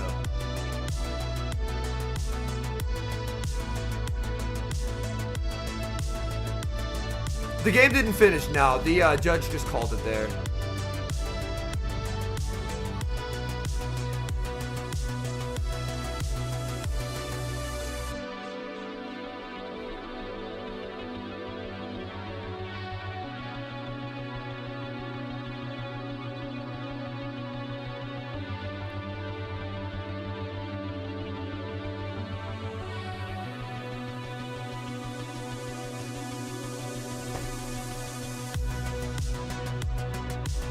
Yeah. Watching EU tournaments, you're like, holy shit, this is the greatest game to ever exist.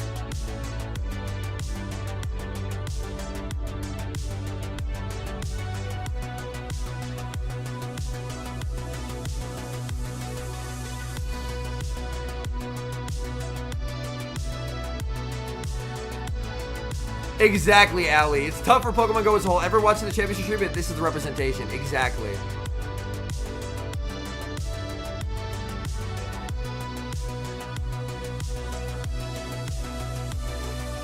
They are running back same teams. Game working as intended so far. Oh my god, the game's working normally. Their own, yeah. At this point, I would just say, I have a phone in my pocket, bro.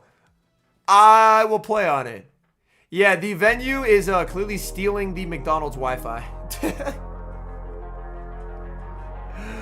Oh my god.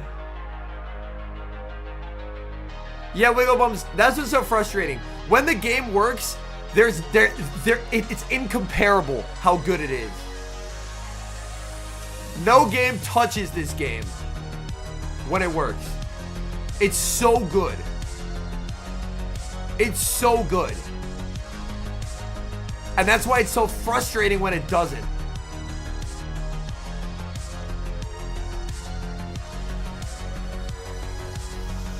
MHE says, I attend events for Yu-Gi-Oh! TCG and the NA streaming equipment is lacking behind the EU as well. That is really good to know.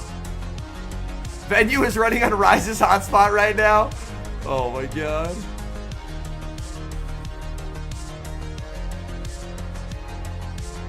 Accent is going for insane farm. I think Pato's just gonna Azu him though, right?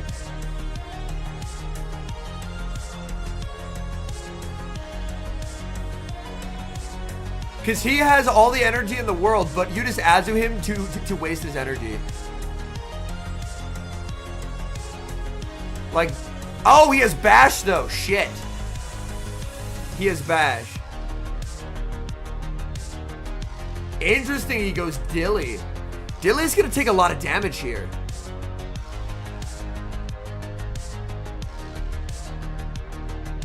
Actually, not a lot of damage, surprisingly.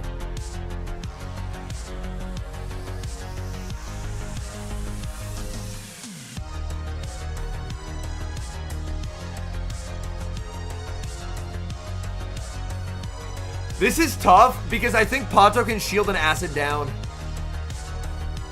And now he is going to be locked. If Pato can acid down, this is so bad. Oh, he can't acid down. He throws.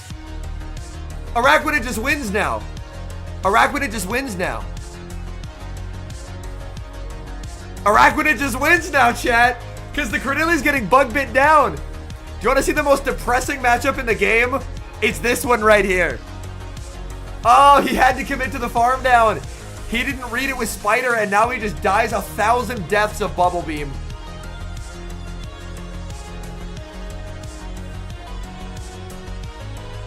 He Ice Beam baits, but he knows. It's just so cooked. It's so cooked.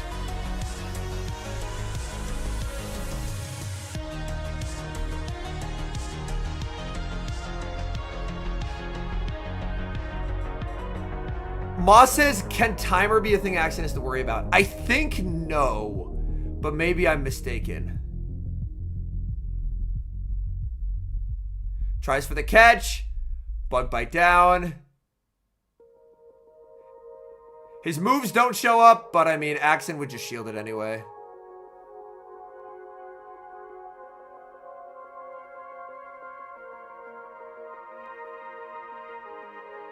Yeah, it is just back to debuff too. Yeah, if Pato didn't throw Axe, yeah, exactly right, Yakai, yeah. And this is just death by 1,000 little razor blades. This is why, by the way, when everyone was like, hey, let's buff Araquanid, people were like, are you sure? Because Araquanid is a demon. It's an unholy demon, and they buffed it, and now we get to see just how strong this thing is.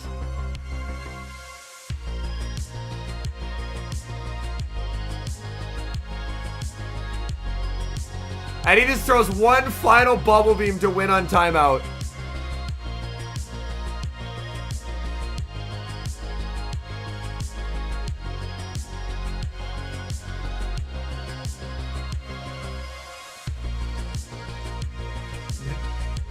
This really is Spider's world. Yeah, Icelandic Lapras, it is a little interesting. It is a little interesting. Because if he didn't switch out, can he ever Ice Beam? Oh, whoa!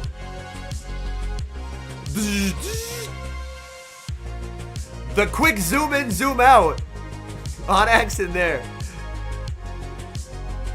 Yeah, I think Pato's only hope was to try and keep Credilli and try and just Ice Beam and play to winning on 2-1 timeout. Yeah, Icelandic Lapras says no catch attempt, he wins there. I mean, Axon could go for water pulses if there's no catch that comes through. But yeah, I think he had to try for a timeout win. Cause once the final mon was gone, Axon just wins straight Bubble Beam. But if the second mon is still in play, then he actually has to throw water pulses.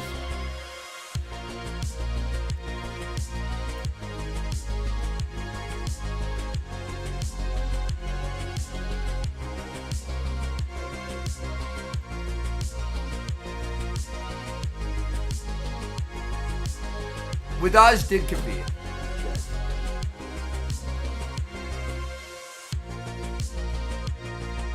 Yeah, we got Charles. He is on Air Slash. He is on Air Slash. He's putting his chips on Spider because Spider's just too good into Pato's team.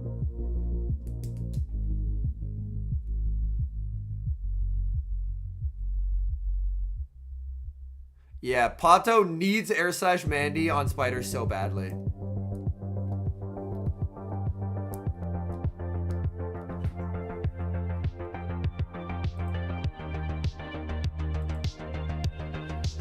Air Slash Mandy beats Spider, but not nearly as comfortably as one might expect. Yo, Bridgers, thank you so much for the follow. Like, if Dilly and Air/Mandy are your best Spider answers, you're really fucking weak to Spider, man. I don't know what to say. Spider into Dilly. Okay. Pato does win zeros here. Pato does win zeros here.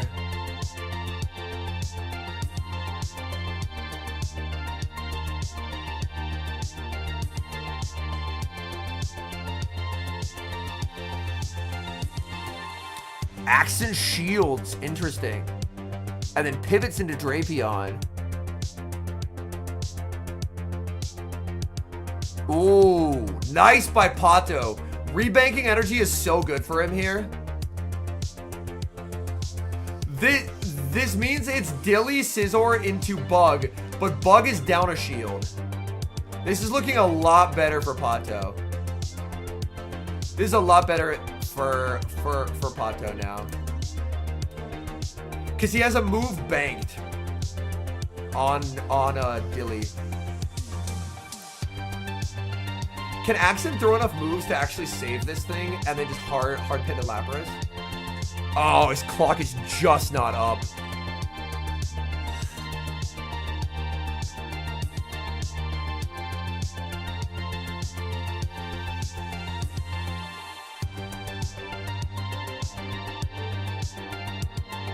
I think he will just...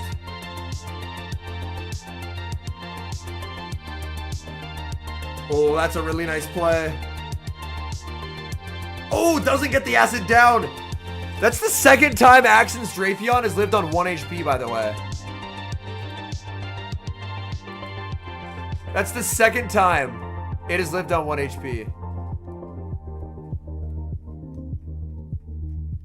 Launches the Rock Tomb. That's big damage.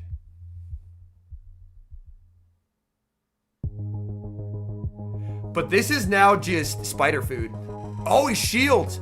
Does he shield and switch here and save this move on Lapras? He does! Num num num num num num num num num num num. And that spider farm down.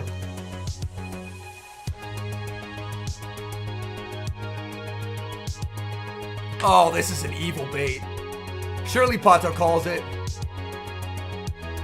He does. He does make the call. Ooh, there's the move. There's the move. Hold on. Buckle up, chat.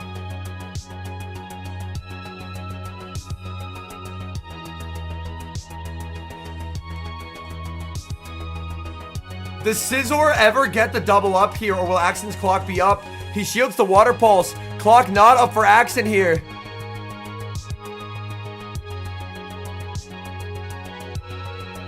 That looked really weird. It looked like connection was bad on both sides there. The boost! The boost! Oh my god! Does it save him? It does! No shot! He stays alive by a boost! It was over! It was over until it wasn't! The boost con!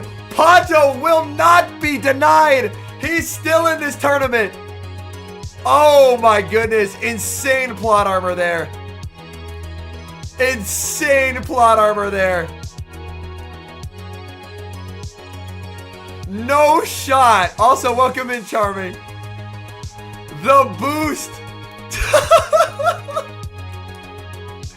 No way. No actual way. What up, you say?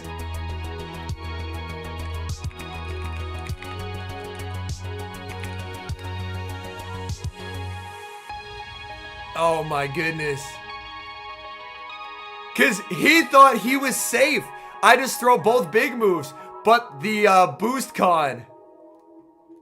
The boost con. Holy shit. The one thing I'll say, the end game looked really, really weird. If they show that again when Pato doubled up, it looked like Scizor lagged and then caught back up, and then Spider lagged too. Will they actually show it here? They don't show it, but he gets that. You can see their accents like, God damn it. Oh, man. Yeah, the 12.5%.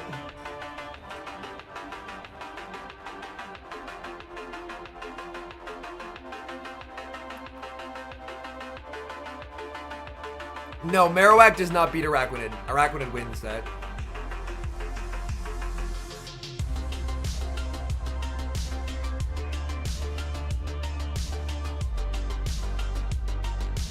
Yeah, he was trying to snipe with Lapras, and the visuals looked odd. I would have to watch it back, but Axon's not contesting it because he knows that, like, the boost happened, and the boost happening is kind of just like, c'est la vie.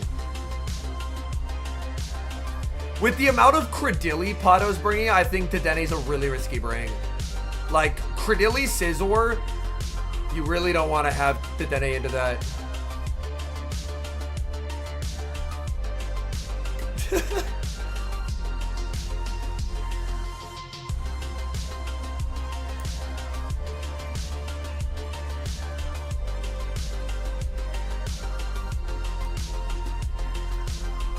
Game number 4. Oh no! Disaster! Greninja into Araquanid. The safe switch into Credilli answered by the Drapion. And it's all going wrong. As my word, that is a nightmare scenario for Pato Man. Pato Man does reach the Rock Tomb on charge attack priority. We are going to see the shield come up. He's firing off the Rock Tomb. Axon has to decide, will he match shields? Acid does actually give valuable fast move pressure in this matchup. One of the reasons why people opt to run it. This Drapion is now debuffed. It's going to have a lot less effectiveness in this matchup. Pato Man knows he's going for a double shield. Looks like he's going to try and sell out for alignment in this matchup. Crunch, no debuff comes through. Will Axon just let this go? The answer is yes. Axon more than happy just to absorb the Rock Tomb. This is going to get Drapion very low. He just knows that he's going to lose switch advantage anyway, so he may as well go for the play where he can attempt to get some kind of advantage out of it. In this case, a shield advantage. Crunch is going to land. That does nothing. And the issue now for Axon is this energy hits everything for a lot of damage. In comes the Araquanid. Araquanid going to be no shielding here and getting a bug bite down, but it's Air Slash Mandy. It's 2 dark types into the Psywave using Lapras. This is not an Ice Beam Lapras. It is a Skull Bash Lapras. Will the debuff matter? The debuff matters! No, the 1 HP survive from the Credilli. That's not even damage registration error. That's just a clean survive on 1 HP. The Credilli clutch, and now Pato Man looks to completely run away with this series. In comes Lapras, answered with the Greninja. This is not a good matchup for the Greninja in the Zero Shields. Psywaves do still add up despite the double resistance, but the Dilly survive. Getting the shield for Pato, crosses fingers for the boost. He gets the boost! This script is insane! No way! He gets it 2 times! Another boost! Greninja going off here as Pato looks to stay alive. Night Slash rocks the Lapras. Lapras farming up. He knows there's just not a way to win this game now. No shot. What are the odds? Skull Bash. Down goes Greninja. But there's just no way to get through Mandibuzz.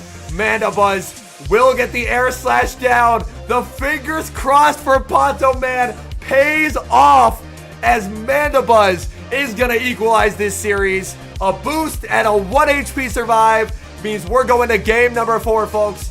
The Greninja and the Scizor will not let Pato out of this tournament. Oh my goodness. The script is insane. The script is insane. This is unreal. This is unreal. Okay, chat. Night Slash. 12.5%. So what we do is 0.125 times 0.125. 1.56% chance of back-to-back Night Slashes boosting. 1.56% chance.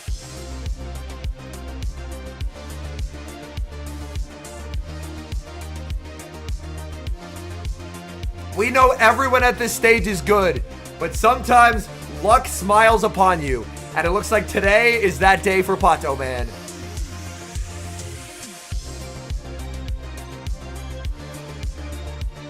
To be honest, that game was over from the 1 HP survived by the Crenilli. The boost, like, was definitely, obviously, a good thing. But once the Crenilli survived on 1 HP and Axon didn't have the shield for the Lapras, it was over anyway.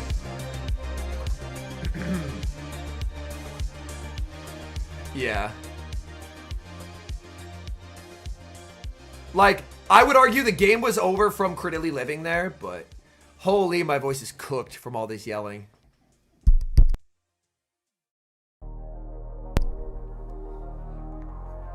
We're going to a game 5, folks. That's all you can ever ask for in competitive Pokemon Go PvP. Going to a game number 5. We are going to pause here for just a second, because I believe Twitch started an ad. It'll be over in 1 minute and 16 seconds. Yo, Abram just subscribed to tier 1. Thank you so much.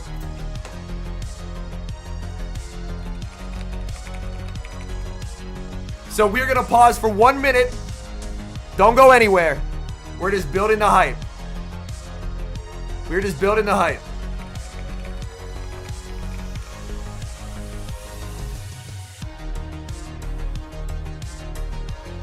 Yeah, that boost, insane. Insane. Unbelievable. The back-to-back. The back-to-back. Yeah, this is just a Twitch ad. Because for Twitch ads, I snoozed it as long as I could, but it just ran at a rough time. It ran at a rough time. Yeah. The odds are crazy. The odds are crazy. All right, 20 seconds, chatters.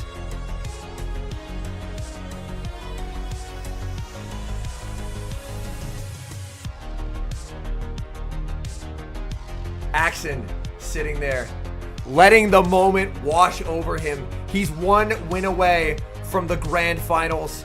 Pato knows he's 1 win away as well, and he has pulled off the miraculous 0-2 to 2-2. Looks like Pato's locked in here. Game number 5. Let's do this. It's Crenilli staring down Shadow Drapion. We do see a Greninja Mandibuzz backline for Pato Man. Axon going for an Aqua Tail bait and pulling an early Protect Shield. Araquanid Lapras, pretty nice for Axon in the back here. This matchup does get significantly more uncomfortable for the Shadow Drapion because of Acid. Acid is a huge issue here for Drapion in this particular scenario. But getting the shield on the Aqua Tail does help Drapion's pacing quite considerably. Drapion makes the crunch. It's going to be a charge attack priority tie. We still have not seen any kind of crunch debuffs come through from Axon. Crunch is going to land, and again, still no debuff. Axon knows that he can survive this, but it could potentially allow Pato to brute force switch advantage if he wants it. So we are going to see the Rock Tomb land, firing off the crunch. And will Pato double shield for alignment? I think he will. I think Pato knows his key to victory. Oh no, he lets it go. He lets it go. It's going to be a race here. Poison Sting versus Acid. It's a simul. Oh my God, this script is crazy. It's a true 50-50 now. Who brings in what? They're both waiting down the timers here. Timers will count down to 0. What do they bring in? He brings in Lapras into the Greninja. Oh, he pivots. Oh, he gets it right. He gets it right. Axon gets it right. Oh, my word. You cannot script it any better than this. What an unbelievable turn of events. The simultaneous bring in there. Oh, my. Axon with the call of a lifetime here. The foul play lands. Axon going to be firing up. Oh my goodness. The sparkling Aria bait. It gets the shield from Pato Man. He was worried about the Skull Bash. He knows he absolutely needs to neutralize this Lapras. Lapras farming up to the Skull Bash. Axon not caring about the timing. He just wants to boost up as much as he possibly can. The thing is, the Spider is going to absolutely shred the Greninja when clocks do eventually come up. Double foul play will not knock out here. There's going to be the switch into the... Oh my goodness. The switch into Greninja. It's already lost a third of its health from these bug bites. The issue for Pato Man is Axon can farm all the way down. He can leave with a move. Greninja boost again! No shot! No shot! There's no way. There's no fucking way. He boosts again. No way. Night Slash into the big damage. Can he boost twice? He boosts again. It's out of control. The double boost. Axon clicks the bubble beam. The air slash goes through. There's no earthly way. What is happening to this Greninja? Bubble beam is gonna land. Does he make another move? He does. He's trying to air slash down. There's the water pulse. And Axon will survive 4 boosts in a row. Water pulse into the Mandibuzz. There's the switch into the Lapras. Lapras can just side wave down and take the win. 4 Night Slash boosts in a row for Greninja. There's the sparkling aria. You can't ask for a better losers finals than that, folks. Oh my goodness, the applause from Pato Man. Axon advances to grands. My voice is so cooked, chat. Holy shit.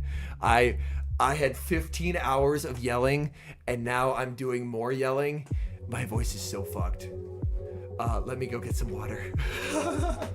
Let me go get some water. Oh my god. What a game. What a series. Holy shit. Don't go anywhere. We got grands coming up shortly.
We're so back.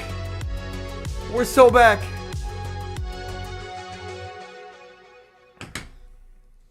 All right. I just got a bunch of water. What a series, chat. And we still got grands ahead of us. We still got grands ahead of us, too. Yo, the boy who lived, Laughing Haunter, thank you so much for the follows. I will be doing a bunch of hydrating. Yo, we got Abram with the sub. I believe I already said thank you to that, but I'll spray just in case. Yeah, Yanon, grands will be coming up here shortly.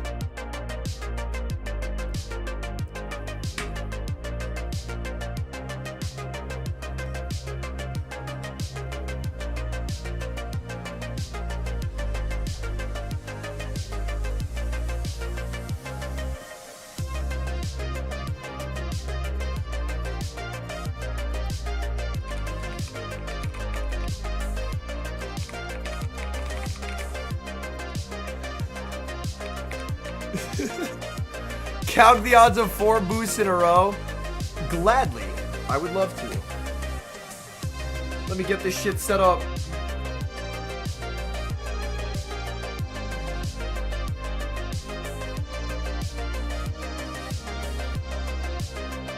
0.125 times 0.125 times 0.125 times 0.125. You end up with a 0.0024.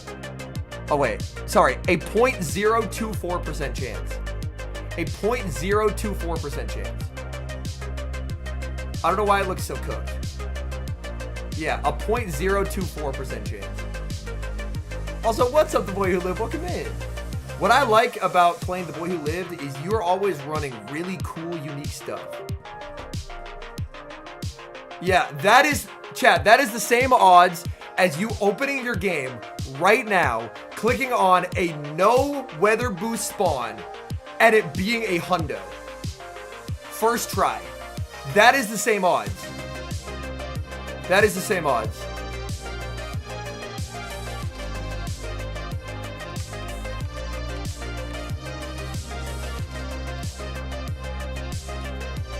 All right, someone's, hold on. Let's look at this. Someone said Axon clicked Lapras, but it was too slow. I thought I saw a Lapras click too. Playback speed, 0.25. Here we go. Did he click Lapras?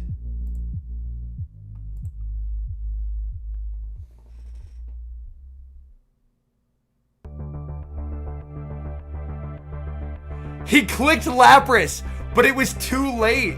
Wait, did he? Yeah, he did. He clicked Lapras, but he waited till it hit 0. And if it hits 0, it picks the left one. Fun fact, by the way, for those who don't know, the game has a default state where if you do not pick an option, it picks the left one.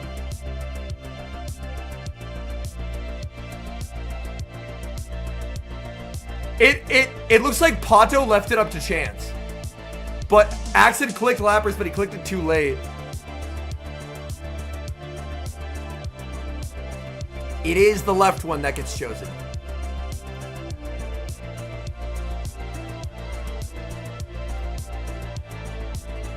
Grands.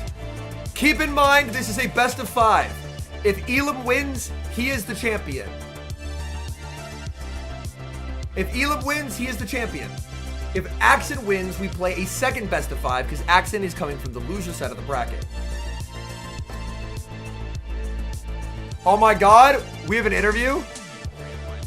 Marto supporting Elam, and then we got Mama Axon. I have to start with you.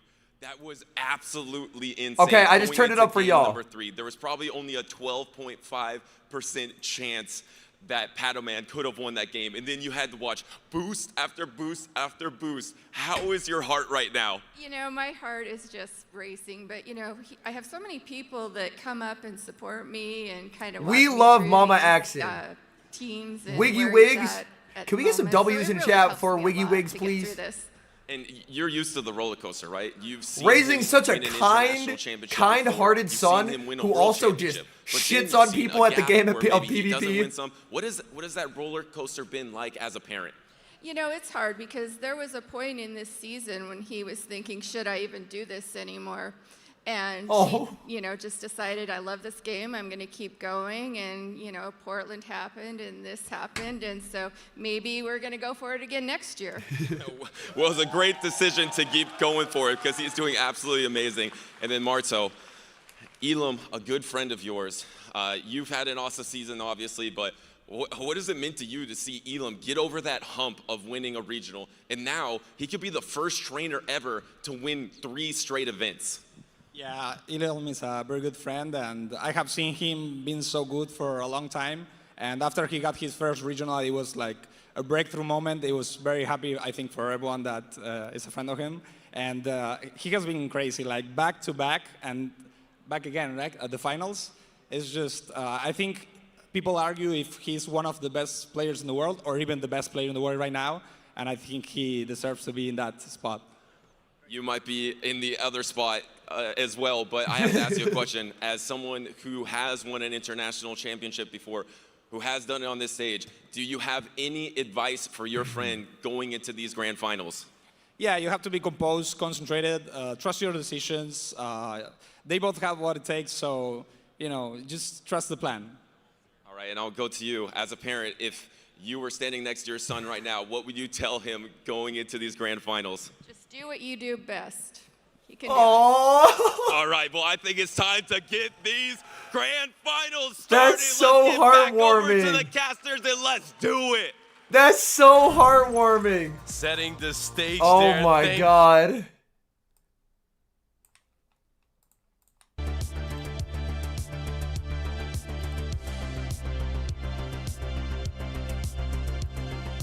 We love Wiggy Wigs. Pokemon Go Mount Rushmore right now. Wiggy Wigs, all 4 spots. All 4 spots. Wiggy Wigs. Axon's mom. I have gotten the opportunity to meet them, and they are the loveliest people you can ever meet. They are the loveliest people.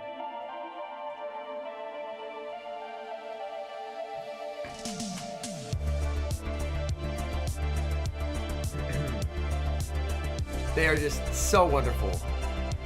But yeah, I'm gonna burn out the rest of my voice for the day on this. And it's gonna be worth it.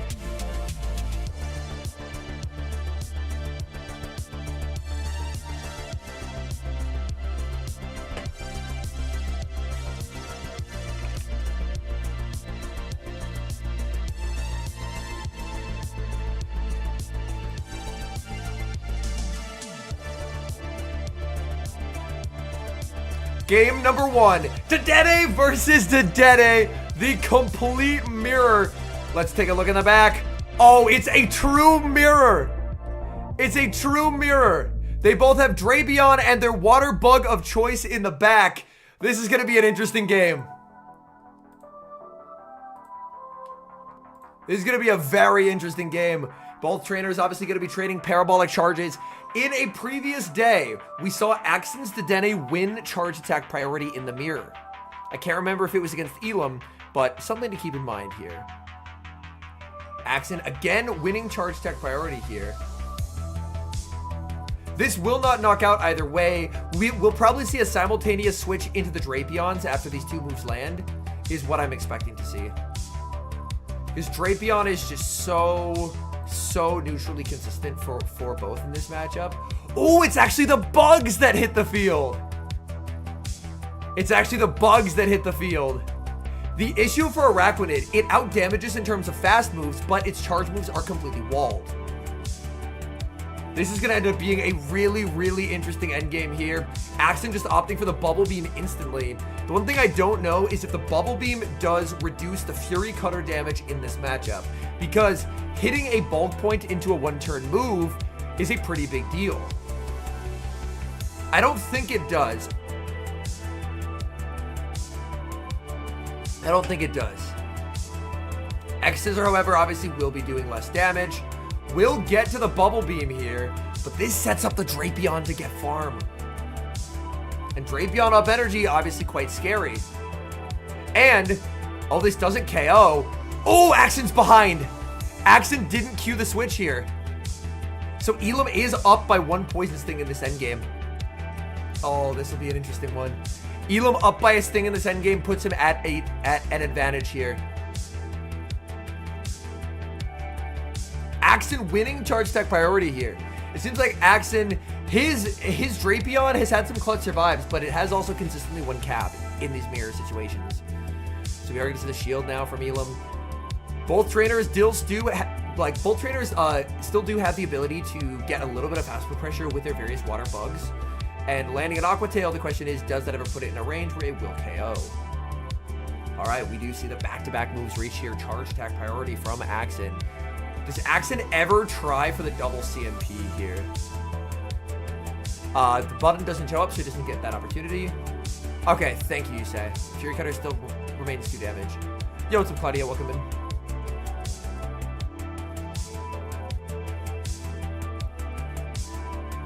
Oh, the catch! The catch by Axon! Oh my!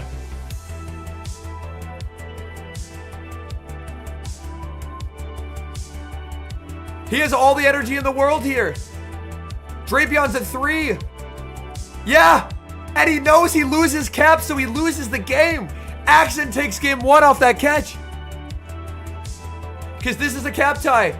There's no switch available. We know Axen wins cap in the mirror, and he's going to take game 1 off a sensational catch. What a play by Axen. Unbelievable scenes. Stings down the Dedenne, and that's game 1 to Axen, coming out of the losers bracket with a head of steam. Fun fact for those who may not know, every North American regional from Louisville in October until Portland was won by the trainer coming out of the losers bracket. You might hear that stat and say, Henry, there is no way that's true. Look it up, it's true. From October to June, or like late May, every NA tournament was won by the trainer who came from the loser side. They reset the bracket and they won.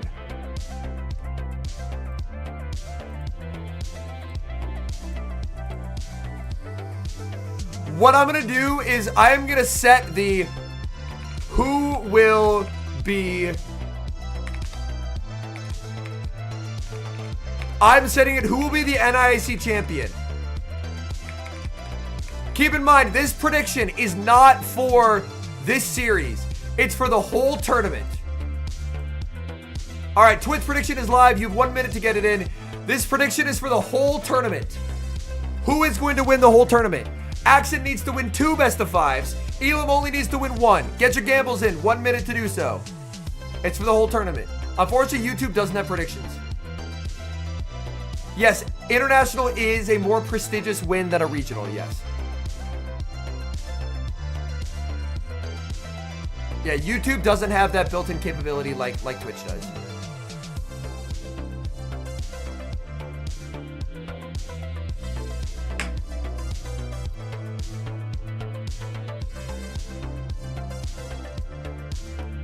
I can add polls, but it doesn't pay out points, unfortunately.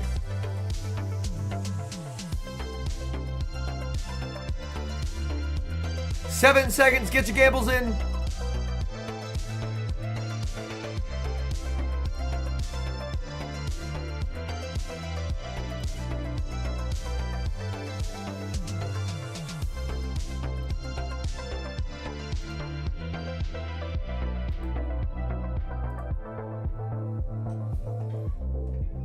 Oh my goodness.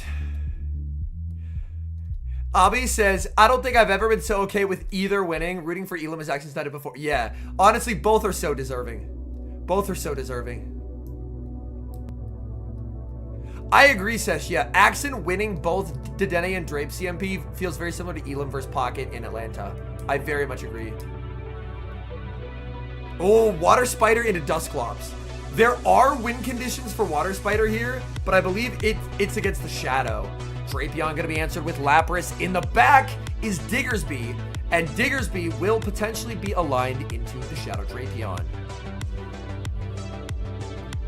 So a bit of a switch up in strategy here from Elam as he benches the vast majority of the team that he ran last game. We are going to get to see the Sparkling Aria launched at the Drapion. Axen did not get the Crunch debuff there. Axen going to commit the shield, press the issue a little bit here, and fire off the Crunch. Actually, did he get the debuff there? I wasn't looking. I assume he didn't, but I was not looking, and I don't want to rewind. Someone in chat will be able to tell me. No debuff on the second one. The reason why I ask is it looks like the Lapras is getting shredded. I don't know if it's just a bad Lapras or if he got the debuff. He didn't get the debuff? Okay. Maybe it's just a bad Lapras then. Because Lapras doesn't normally get cooked by Drapion like this. Crunch is only 20% now. Oh, he gets the catch! He saves the Drapion! Oh my goodness.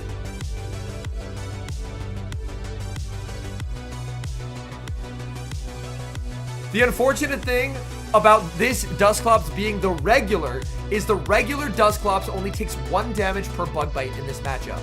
If it's the Shadow, you do 2 damage per bug bite, and it actually adds up quite a bit. Diggersby and the Zero should be able to clean up this game. It should be able to clean up this game. Yeah, he's so locked in right now. This is truly beautiful to watch. This is truly beautiful to watch. Klops destroys Spider unless it's the Shadow, Ynon. The Shadow Klops actually loses to Spider quite a bit because your Bug Bites do 2 damage instead of 1. He sends in the Diggersby here. This is obviously debuffed energy from the Dusclops. This is debuffed energy. It's not going to do much. In comes the Drapion. Drapion will get the tail here. Axon's going to farm past the... Oh, he doesn't farm past the Sands. Interesting. I mean, Sands doesn't KO here from full. So, I actually don't hate throwing it. Like, if it KO'd, you'd want to overfarm, but Sands doesn't KO from full. He would love if it put it in 3 quick attack range. It doesn't. He gets the Sands debuff, though.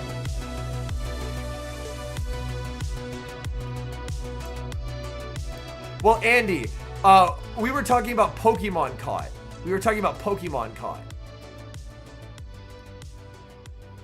There is a move available on the Klops. Axon obviously clock up here. Brings in the Lapras. Gets the Sands. He's pretty close to a move on Drapion. This is really tough. Is Drapion in Ice Punch range? He thinks it's not. If it's not, he wins the game because he has the crunch here.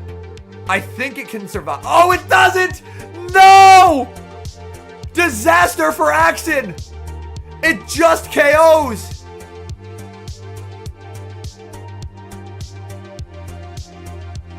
He goes for the Bubble Beam here.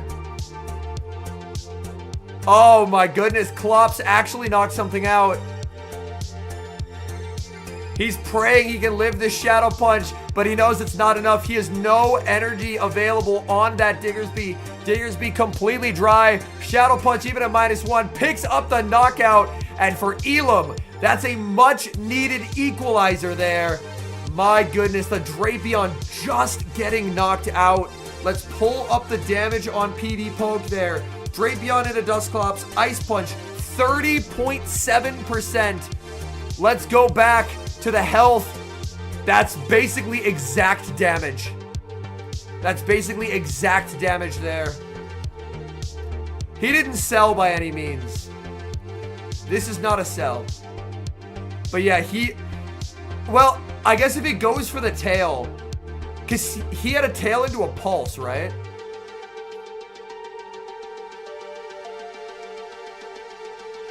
Yeah. That's the first time we've seen the Drapion not 1 HP survive.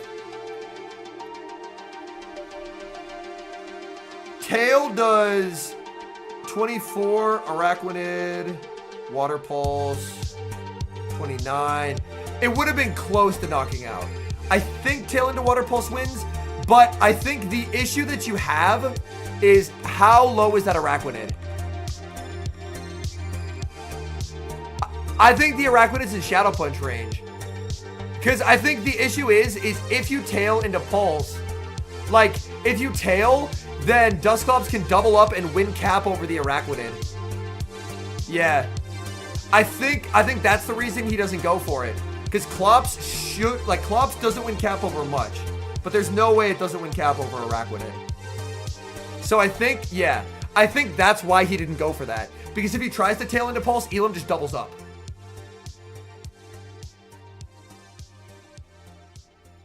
Yeah, so I think that's why he doesn't go for that play. Because surviving is a guaranteed win condition.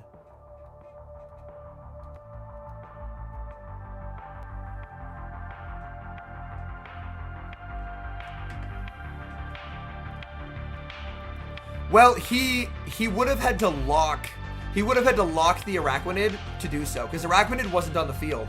And if he switch locks it, then it can potentially set up Dusclops to, like, hex down after a Shadow Punch, undercharge, and then leave with 2 moves, because Drape didn't have the move. Pulse first. Yeah, I think maybe he had to try and do that, but it was always going to be difficult. Oh, Lapras into Dedenne! Oh my god, Elam ran ABA to Diggersby again. Elam ran ABA to Diggersby again. He baits it out. My goodness. If he gets shields down here, Diggersby's going to do very well. The thing is, Diggersby, Scorching Sands does not one-shot to Dene. But yeah, it looks pretty good here. This also doesn't KO, so I think Elam's just going to let this go probably, right? There's no way. Oh, that's better for Axen. That's better for Axen. That's better for Axen. If Elam sells out for Switch, it works a lot better for Axen. Oh, the catch! He saves the Lapras. Elam's so smart. He can now farm back up.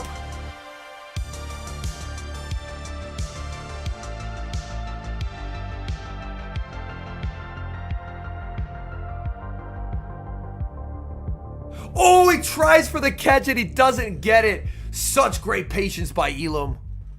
Elam, my goodness, beautiful patience there.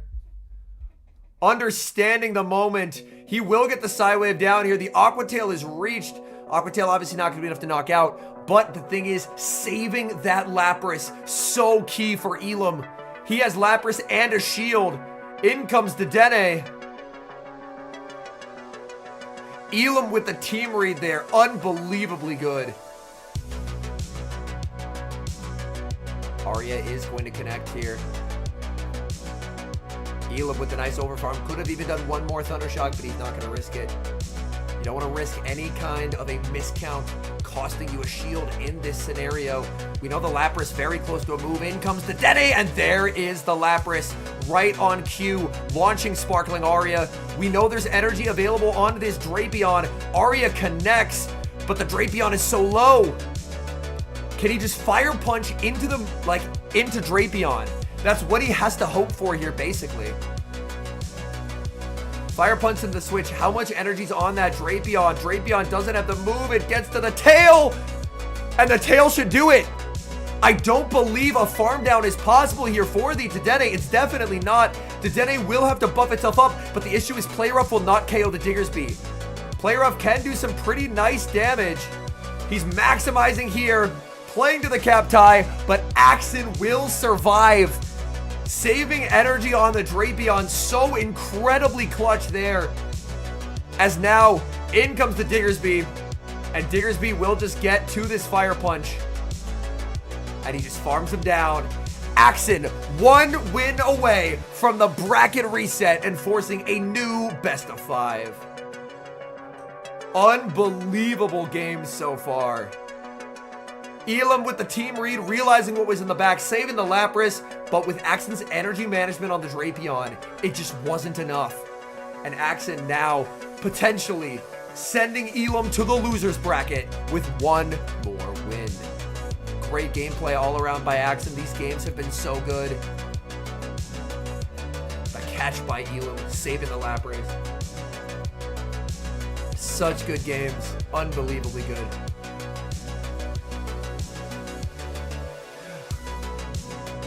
B2K in chat says, I cannot sit anymore. Yeah, the script, like, you could not ask for a better script. Elam has not lost a single best of series. That's why there's a W next to his name. Axen, the only game, the only series he lost was a series against Elam. So he's trying to get revenge, send Elam to the losers bracket, and force a final bracket reset best of 5. Every series so far has gone the distance and gone to a 5. Has gone to a best of 5. Every series so far has gone to the game 5. So will Elam get the equalizer here and just continue to stress us out? All these, which has been nice, they've seemed to be very like flexible games where there's a lot of play back and forth, which you really like to see.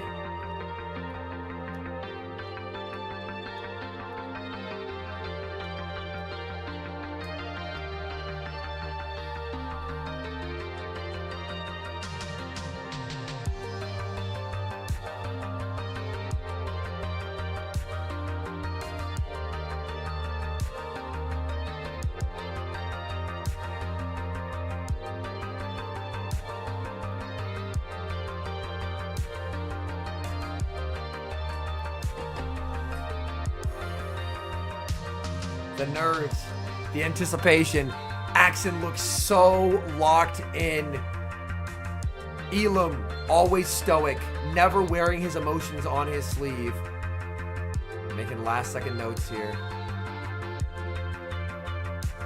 For Elam, a chance to equalize the series and put the pressure back on Axen. For Axen, a chance to flip the script, send Elam to losers, which is what Elam did to Axen earlier, and force one final best of 5 to take it all. Here we go. Lapras into Diggersby. Good lead for Elam. The safe switch into Shadow Drapion. Not a clear response available for Axen here. The crunch is going to be reached. Obviously, this does desync the switch timers here. Axen going to be no shielding the crunch. Will we see the crunch debuff? Only a 20% chance of occurring. Crunch does get the debuff onto Axen's Lapras. Lapras now going to be unleashing Sparkling Aria. Will we now see a switch into the Drapion by Axen? Yes, Axen is going to be sending in the Drapion. Now, with the Psywaves that have taken, Elam is in double Aqua Tail range. Axen is not. After 2 more charge attacks are thrown, the switch timer will be back up, and Elam will have the ability to bring Diggersby back onto the field. Elam at the back-to-back Aqua Tails here. Axen very confident, no shield. And Elam's switch clock should now be available. He's not going to go for it though. Instead, he's going to press his luck, firing off the Aqua Tail. This means only 1 more charge attack separates Axen from his switch timer. Elam going to now send in Fury Cutter Golisopod, and this means that the timers are now only desynced by about 12 to 13 seconds instead of 25. So Crunch is going to land. This will be some pretty nice damage. Axen would love to farm up as much as possible and then send in the Dusclops right on cue. These Fury Cutters healing this Dusclops. Dusclops will look to try and generate a decent energy advantage out of this matchup. 3 charge attacks will need to be thrown for Elam's clock to come back up. Elam continues to farm. Axen going to shut down Golisopod with a Shadow Punch. That's going to be no shielded by Elam. Now, will Elam decide to wait his clock here? I think the answer is no. He sends in the Diggersby. He knows Axen is still locked in this matchup for a while. He wants Diggersby energy. Lapras not quite in Scorching Sands range yet, but with the Crunch having landed already, it could potentially be a few fast moves and a Scorching Sands to pick up the KO. So that's what Elam is thinking of here. He's really trying to prioritize, if at all possible, energy on this Diggersby. Scorching Sands not going to be nearly enough to pick up the knockout. 30% chance at a defense drop, an attack drop here onto the Dusclops. No debuff comes through. The Ice Punch is going to connect, and for Elam, again, he's more than happy to no shield in this matchup. These quick attacks not really helping Elam's case here, as they are double resisted, only doing 1 damage per quick attack. Another Ice Punch is reached, and for Axen, Ice Punch is what needs to land on both of these remaining Pokemon. That's why you don't see him waiting turns. The Ice Punch comes out. That's going to be the final shield from Elam. Elam continues to farm up so much energy, and now he's going to be unleashing the Fire Punch. Fire Punch into the Dusclops. This should barely be enough to pick up the knockout here. Down goes the Dusclops. In comes the Drapion.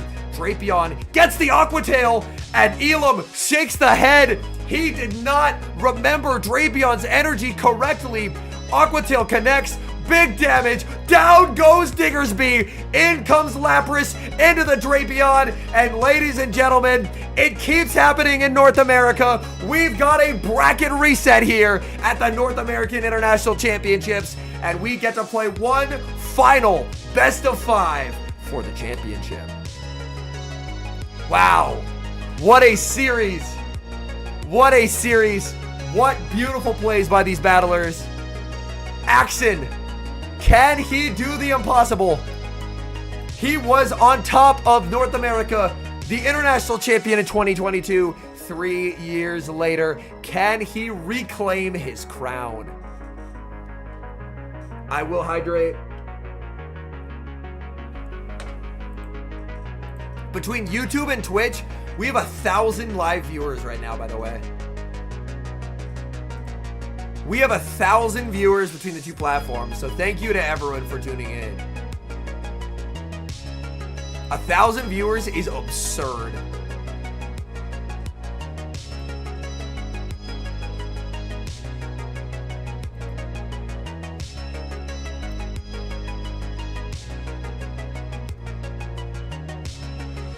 Yeah, we are in quadruple digits right now. It is live, Jakey, yes. Yo, what's up, Hugo? Welcome in.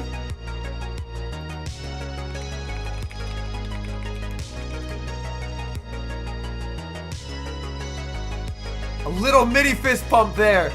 He knows the job's not done. He knows the job's not done.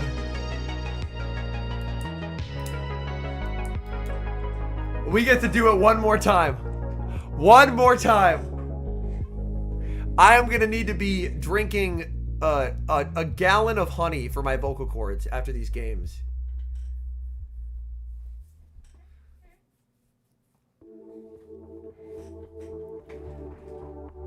Both of Elam's tournament wins, it was him coming out of the loser side of the bracket. He bracket reset, then defeated Sceptile, and then bracket reset and defeated Pocket. But now, he's in an unfamiliar scenario. A winner-take-all Grand Finals reset where the momentum is not on his side. Looks like they are double-checking the devices, making sure all is well, which I'm very happy to see them preemptively doing this. They want the Grand Finals to run smoothly, and that's exactly what they're going to make sure of, making sure everything's working well. It's very... I can't count out either trainer here. They're both so good. They're both at the absolute peak of their games. You simply cannot discount either trainer. They're both so good. The matchup has been neutral enough so far. Axon, a little bit of information here from our statistician, XOR6 on Twitch. Axon has never won from the loser side. He has only been from winner's side and just won the whole thing. So this is uncharted territory for Axon and uncharted territory for Elam, who has never won from the winner's side. So either way, previous set before Grand Finals was a 2-1 win by Elam.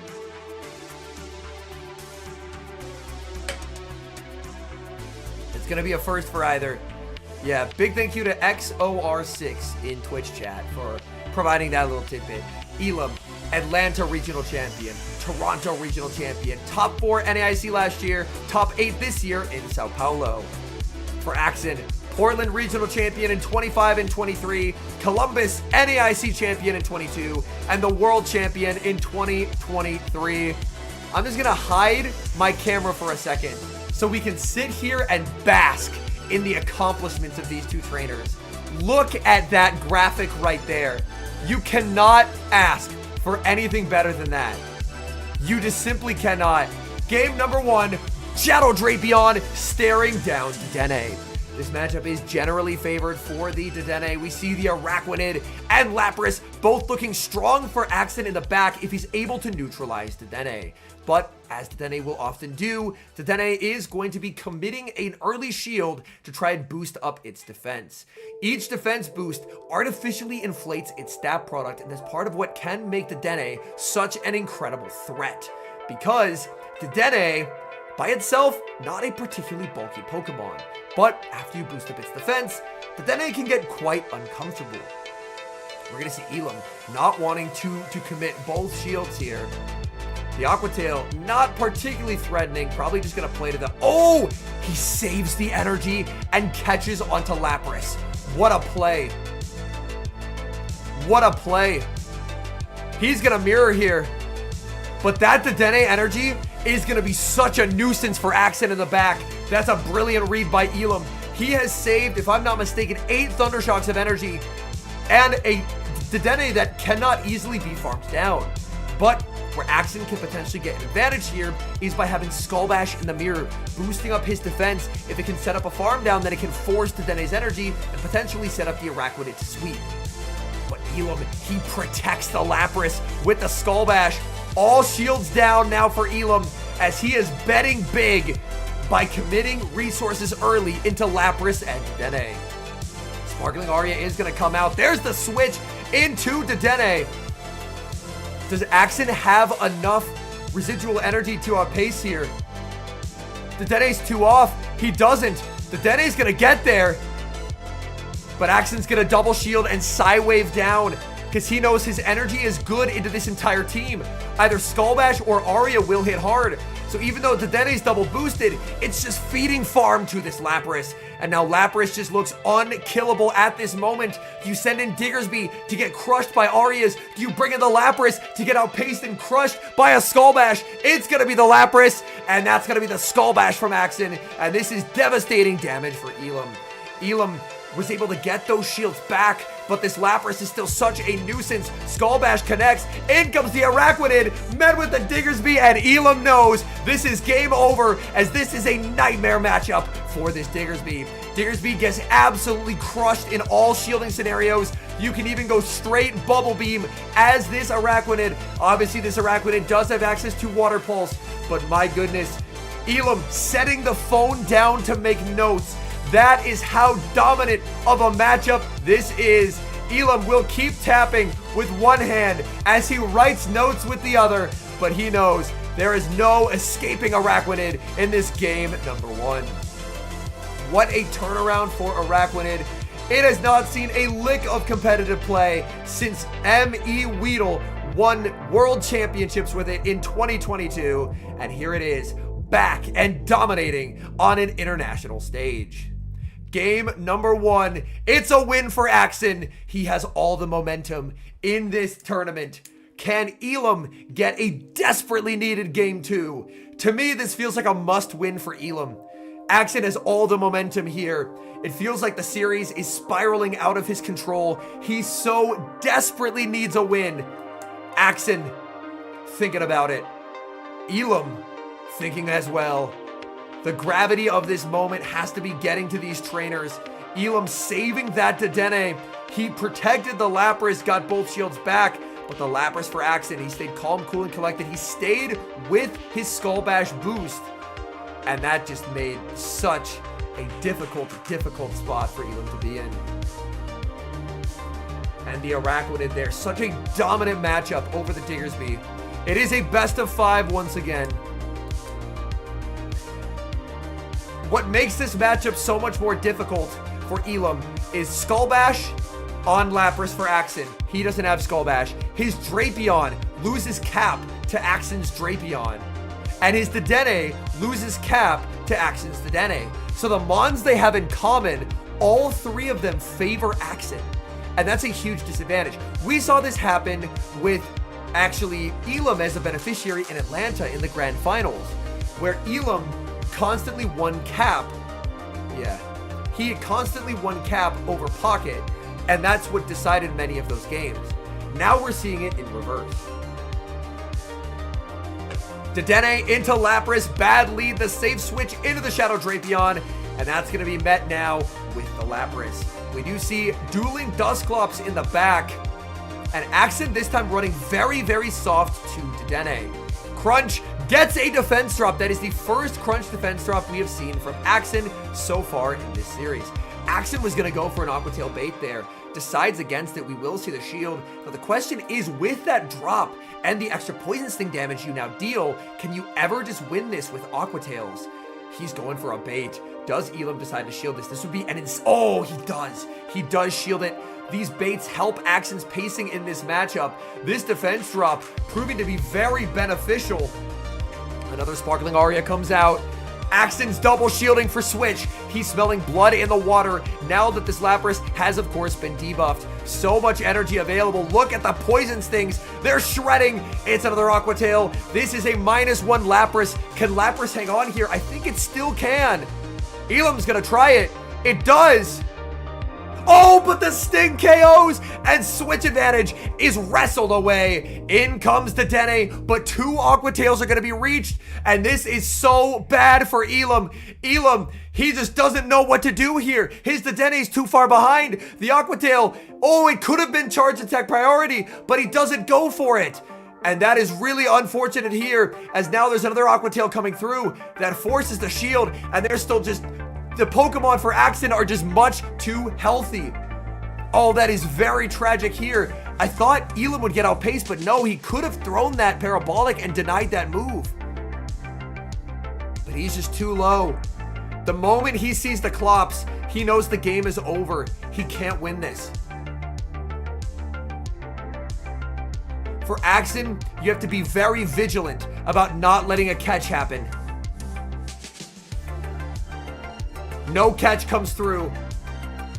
And we have rarely seen Elam show any kind of emotion, but he looks a little defeated here. You can tell, very frustrated. And it looks like Axon, he's going up 2-0 here. A rare moment in which Elam shows emotion mid-battle, as he just looks like he doesn't have the answers.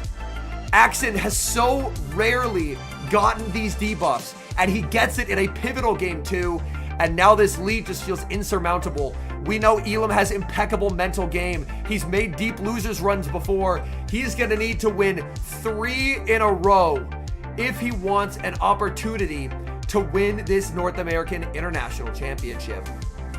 And for Axon, he knows Lapras is just unbeatable in this matchup here. But a rare break in that mental palace of Axon. Sorry, a rare break in the mental palace for Elam gives Axon a big advantage. Not just the 2-0 series lead that he will have momentarily here, but on top of that, a mental edge. The phone is set down for Elam. He shakes his hands. He's gonna need to dig deep if he wants an opportunity at this title. Down goes the Dusclops. Axon, 1 win away from back-to-back major wins.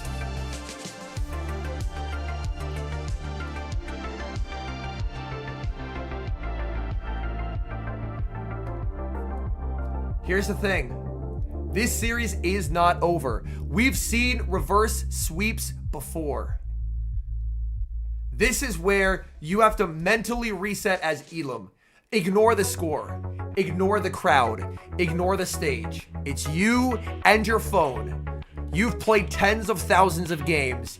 You just have to win the game that's in front of you. If you worry about the score, it's over. It's not going to matter. You just have to worry about one game at a time. Deep breaths, ignore the moment, and focus. That's what it's gonna take here. That's what it's gonna take. Mental toughness, a mental reset when your back is against the wall. This is where we see elite trainers rise to the top. It's easy to have your mental on point when you're ahead. It's very tough to have your mental on check and be composed when you're behind. And that's where he is now. Can Elam do it? If anyone can, it's Elam. But Axon has looked nearly invincible so far. Axon 1 win away after, I believe, 21 months of no major wins. He's on the precipice of back-to-back major wins, reclaiming his North American International title from 3 years ago in 2022, and being arguably the trainer with the most momentum going into Worlds. You can see Axon, no display of emotion here, locked in, composed. He's been here before. He's won the World Championship. We see CCO staring wistfully at the crowd, looking handsome as ever. What a handsome son of a bitch, and we're so very lucky to have him as a judge. And now for Elam. He picks up the phone. He leans forward. No time like the present. Axon has still displayed not a single emotion on his face throughout this entire finals. Even his fist pump wasn't what it normally is. Game number 3, Glisopod staring down Shadow Drapion. This is a departure in strategy here for Axon. Axon baits, and that immediately puts him ahead. This Glisopod wins this matchup unless a bait occurs. Now it has a pacing disadvantage here. That's a stone cold bait from Axon. Axon now can win the 2 shield here.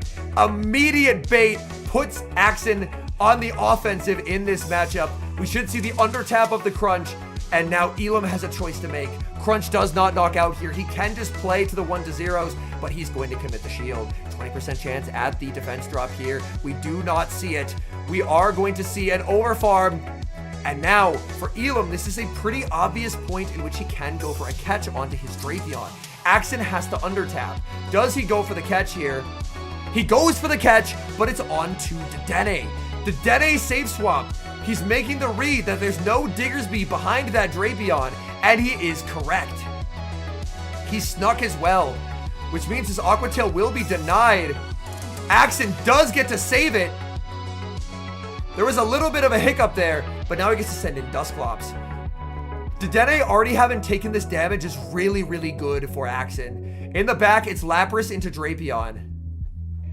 It's Lapras into Drapion here. Another Parabolic Charge coming out. At +2, Dedenne should be able to hang on to a Shadow Punch, but it's not going to be by much. He can even throw here on good timing. He gets all his hexes in. Shadow Punch is a very weak move. Dusclops has a very low attack stat here. Dedenne hangs on, banks the move. In comes the Drapion, but this is an opening that Axen needs. This Shadow Punch will put it into a range where Sparkling Aria can knock out. The Ice Punch is gonna land. Clock not yet up. There it is. In comes the Lapras. Lapras now at 3 Psywaves here on this switch, and if I'm not mistaken. And if it's at 3, that should allow Lapras to outpace by a turn here. It's gonna be close. He is gonna outpace by a turn. He gets there, and that's gonna pick up the KO. The pod does have energy here. The Golisopod, if I'm not mistaken, should be 2 Fury Cutters off of its X-Scissor here. In comes the Golisopod. Energy management will be key for Elam. Elam farming up so much energy. No! The miscount by Elam! I think the X-Scissor may not have knocked out anyway. It wouldn't have knocked out anyway. It KOs, and he's done it. X-Scissor wouldn't have KO'd from there. He had to farm more.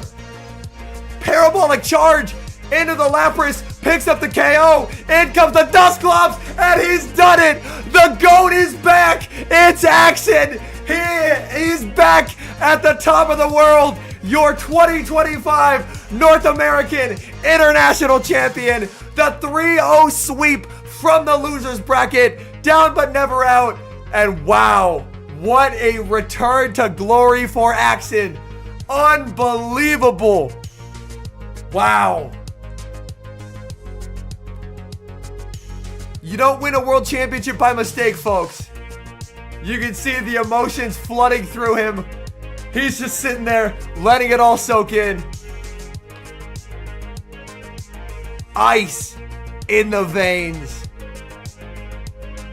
If you think back, what did his mom say before this finals? Do what you do best. And he did. He did. Shout out to his mom, man. She said, do what you do best. I just saw this moment here from It's Axen. The thing is, OG, X-Scissor doesn't KO Lapras from there. That's why he was farming. He was farming it into X-Scissor range, but it wasn't X-Scissor range. Axen, you are the 2025 North American International Champion. What is going through your head right now? Yo, Crimson, welcome in, trainer. This season has been a legitimate roller coaster. I got 4th place in my first tournament at Louisville, but man, I struggled for my next 3 tournaments at EUIC, Sacramento, and some other one I really sucked at. But hello, Mystic Sparkle, welcome in. Portland, and then reclaiming my NAIC title as well. Dude, I don't think I could have ever imagined this. Speaking of that, it was 3 years ago. We were on this stage together when you got your first trophy as the 2022 North American International Sorry, Sniper Champion. Mike. Nightbot is a little too militant. You've become a world champion. You've become a multiple-time regional champion. And now you're the first trainer in Pokemon Go Championship Series history to win 2 international championships. What does that mean to you? You know, when I won Portland the first time, I said, I've won a regional, I've won an international. Worlds is last thing on my list. Well, now I've won 2 regionals. I've won 2 internationals. Winning 2 worlds is the next on my list. Crowd goes nuts. And it must be such a roller coaster ride, right? I mean, you have so much success early on, then you become the world champion, then you have a little dip where you don't see as much winning, and then now you're back on top. Talk about that roller coaster, and please talk about your support system to get to this point. Yeah, I mean, midway through the season, after I started like not even getting points from the regionals, when I was really just kind of floundering around in the meta, I was, for a bit there kind of considering, maybe hanging up the coat here when I'm doing competing, but I'm glad I didn't. I had people around me. My mom obviously supports me at every competition. I had Dunebug, who talked me through that EUIC after I didn't do too great. He was there with me the whole time, and he made it so I still wanted to keep on going, and I'm glad for all the people around me, my teammates at Legend United as well, that very good people who are also very good at the game, and all the support around us, the community here, everyone in the audience, all the fans, everyone here makes it worth it. I think you made a really smart choice to keep competing. I have to go back a little bit, because there was a moment, we didn't get to talk to you since then, where you were up 2-0 versus Patamon, and you maybe had a win condition in that game number 3, and I think he probably only had a 12.5% chance of winning that game, and then it's just boost after boost after boost. What was going through your head then? Well, the first time I knew it was my fault. I could have gone for a combo play with my Lapras. So honestly, I deserved the loss in Game 3. But the next couple of boosts, honestly, that was just ridiculous. There must be someone behind the scenes just flipping some levers or something to make this happen. Good Look, composure I got my rocket there. into the Greninja Game 5, so it didn't matter. But I wish I had that could've level been of pretty bad. composure. He was like, When damn. I saw that double Greninja boost, I was could have like, played there's better. No way It boosts didn't. The again. boost And then didn't it matter. did. And then going that into was this grand final, that was of my course, fault it's a for not rematch comboing versus Elam, a very similar team. How were you able to get such a stranglehold on that series? Yeah, I mean, I played Elam yesterday. It was honestly, I felt like I had win conditions in all the games that I lost against him, because Elam did take me down to the losers bracket yesterday.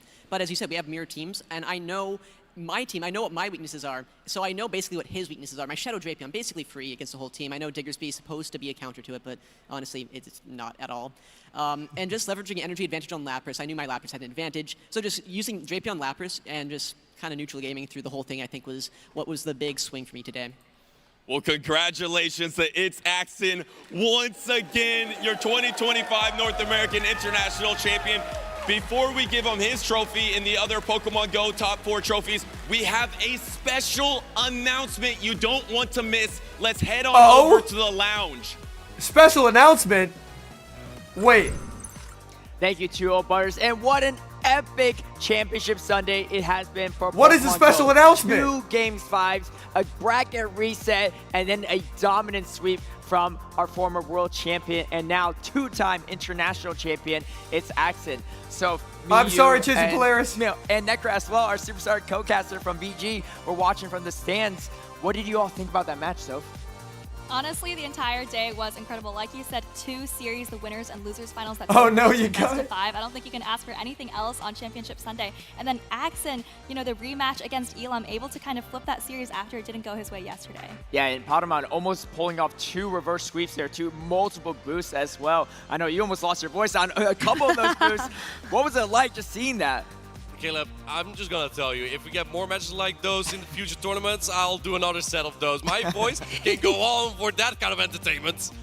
Yeah, Marathon over here. I could not believe how hype this grand finals was. I like watching Go because I play it really casually. It's also, kind of partake in the battle weekends. But this, oh my goodness, this was so exciting. I was popping off for every single night. Necro, by the way, it was just really fun. is being honest there. Well. Necro will hop in our casters chat and be like, "Go people, what's a good team for Go Battle Weekend?" Differences there. The Glide Spot versus the Araquanid, the Skull Bash Lapras versus the Ice Beam Lapras here in this first series. That is accurate information really from our good friend matches, Necro. But it's Axon. I've never seen him so locked in until, maybe since World Championships in Yokohama. This might just be exactly the right time to get in form for that. Of course, Elam almost with the back-to-back-to-back win, but his Axon was like, no, I want to be the first one to win 2 international championships, and he did it. What a series from all our competitors too. Padma as well, right? Our reigning European international champion got 3rd place at another international as well. Incredible. And then of course we had that second set there too. Necro said you're watching from the back there too. I mean, what was going on through your mind watching these battles back and forth. Oh my gosh. One of the things that actually really stood out to me was watching its Axon's expression. So that losers finals versus Potomon, you could kind of tell, oh, it's Axon to get a little unlucky there with some of those buffs, but then kind of continuing to just press on. You had that really big smile on your face still, just rolling with the punches. But then getting to this grand finals, you could really see in this player cam, it's Axon's locking in so much, knowing I've got to make sure that especially in this mirror match, I cannot make what is this any announcement, mistakes. man? I'm That's so going to be the make or curious. break between actually winning or losing. Yeah, and great sportsmanship from both those competitors too. They've battled back and forth, and Elam actually took the series off him yesterday that knocked him to the losers bracket. So he was actually the only player to beat Axon, Axon being the only player to even beat Elam. So very close matchups all the way throughout. Let's take a look at the standings from North America International Championships. We see our top 2 competitors there too, but 2 Europeans as well in that 3rd and 4th place. So what do the rest of the standings look like? We've got Richie from Mexico in 5th place. Tiwa still, again, breakout performance. Septile, my Jin goat, in 6th place. 7th. Septile Ice and Teddy Bear rounding out our top 8. But if you look at that top 4, all of those trainers are actually earning their 2nd International Championships trophy. So it's been just an incredibly stacked tournament with talented trainers from all over the world. Yeah, we're seeing, some of the meta shape out, but a lot of those Europeans really taking another step further and bringing some anti-meta as well. There's a lot of great PvP action here, but we also have a special surprise for y'all, so tune in.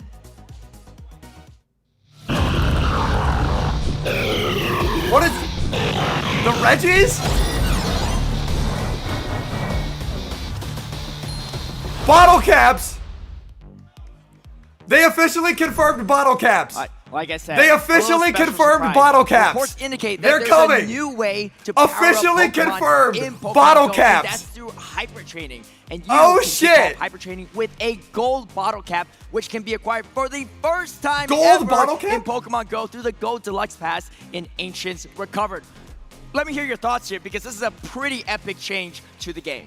Well, I believe that this is something that the video game also has, and now in Pokemon Go, you will be able to increase the stats, the attack, the defense, and HP stats on your Pokemon. Necro, how does this work in the video game? Well, I'm first of all very excited about this because that means one of my shiny Pokemon is going to be so good in raids, and I can't wait to be able to use it. But this particular feature we do have in the video game for Scarlet and Violet, and if your Pokemon is level 50, you can take it to the Hyper Trainer in Montenevera and give it a bottle cap. And then you get a chance to fully train up one of your stats. We have like the normal bottle caps, but then the gold bottle caps gives you a chance to hyper train every single stat. So it's really exciting to be able to find like that shiny. And or they maybe just find one of announced those a mythical gold Pokemon bottle in cap. Go you only get one of or a couple of. And then that's really where I think those gold bottle caps will really come in handy. You're only going to get one for now from the Go Tour pass, the Go Pass that you have next month, and you will be able to give this to your buddy Pokemon. From there, you will have 365 days to complete hyper training. And with hyper training, you have different tasks to You have a train full the attack, year defense, to do and tasks. HP of your Pokemon to get it to wherever point that you want to get it. All right. Well, You can that's our choose the special feature. HP? Like you said, you have a whole my year God, to do you can this training. choose I'm the sure some stats? people are going to get onto that training right away. You get to We also have choose some the awards, so stats? let's kick it back on stage and crown our champions. Dog! Another incredible Pokemon Go Holy finals in the shit! books, and this one was certainly one to remember. Our top 4 competitors from this weekend have all earned direct invitations to 2025 Worlds this August. They all in already had Anaheim, direct California. invitations, by the way. All right. Now let's take an opportunity to recognize our outstanding finalists. Congratulations to our 3rd place finalist. It's Potomon!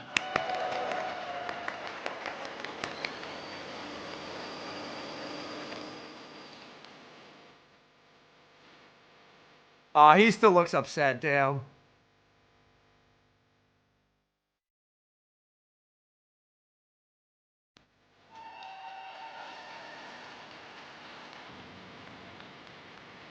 And congratulations to our 2nd place finalist, Elon!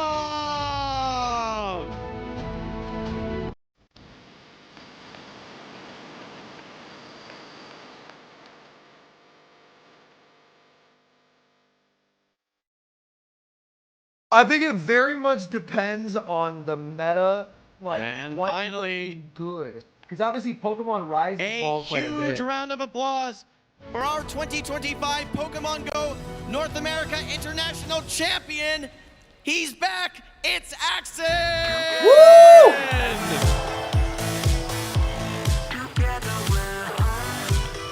Let's go. My headset just died, by the way, so that's why I took it off.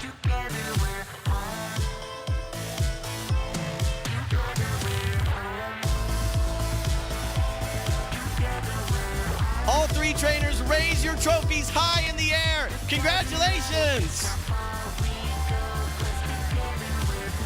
Yeah, he's so back. He's so back. He's so back. You know what it took?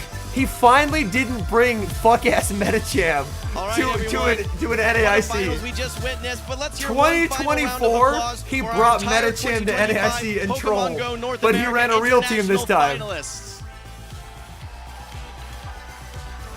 Up next, it's time for the Pokemon trading card game.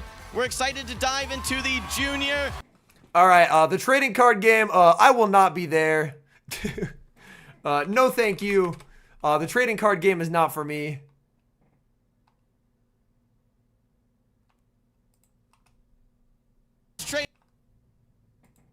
Yo, Rise hasn't ended yet, so we are just gonna raid Rise super fast before, because I need to raid Rise before he raids me, man.